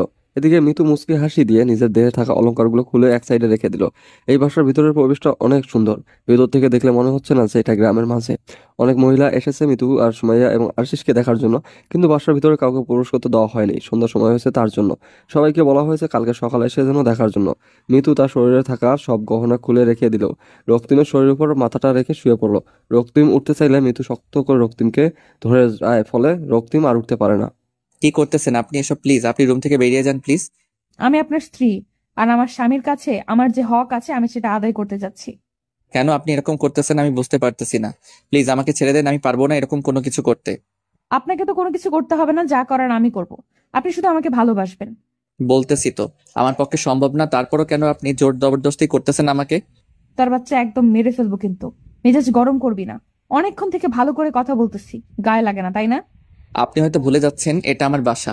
আপনি যদি আমার সাথে কোনো রকম খারাপ ব্যবহার করেন আমি কিন্তু ভালো করবো না আপনার সাথে। কি খারাপ করবে আমার সাথে? মেরে ফেলবে? আচ্ছা তাহলে মেরে ফেলেন, আমি মুক্ত হয়ে যাব। প্লিজ আপনি আমার অতিথি, আপনার সাথে আমি এরকম কোনো কিছু করবো না। প্লিজ আপনি প্লিজ আমাকে ছেড়ে দেন। কে শোনে কার কথা? রক্তিমকে একবার চুপ করে দেওয়ার জন্য মিতু ঠোঁট দুটো দিয়ে রক্তিমের ঠোঁটে ডুবিয়ে দিল। আর রক্তিম কোনো কিছু বুঝে ওঠার আগে মিতু তার ভালোবাসা দিয়ে রক্তিমকে পাগল করে দিল। রক্তিম আর কোনোভাবে বলল না, আর কোনো কিছুই বলল না। রক্তিমও পাগলের মতো মিতুকে ভালোবাসা দিয়ে ভরিয়ে দিল। সব বাধা বিভক্তি পিছনে ফেলে দিয়ে দুজনের ভালোবাসার সাগরে তলিয়ে গেল। এবং আগে এদের মাঝে যা হয়েছিল সবকিছু অবৈধ, কিন্তু আজকে সবকিছু বৈধ। ভালোবাসার কাছে মান অভিমান কোনো কিছুই না। যদি ভালোবাসা সত্যিকারের ভালোবাসা হয়ে থাকে, সেখানে রাগ অভিমান অবিশ্বাস এসব কোনো কিছুই থাকতে পারে না।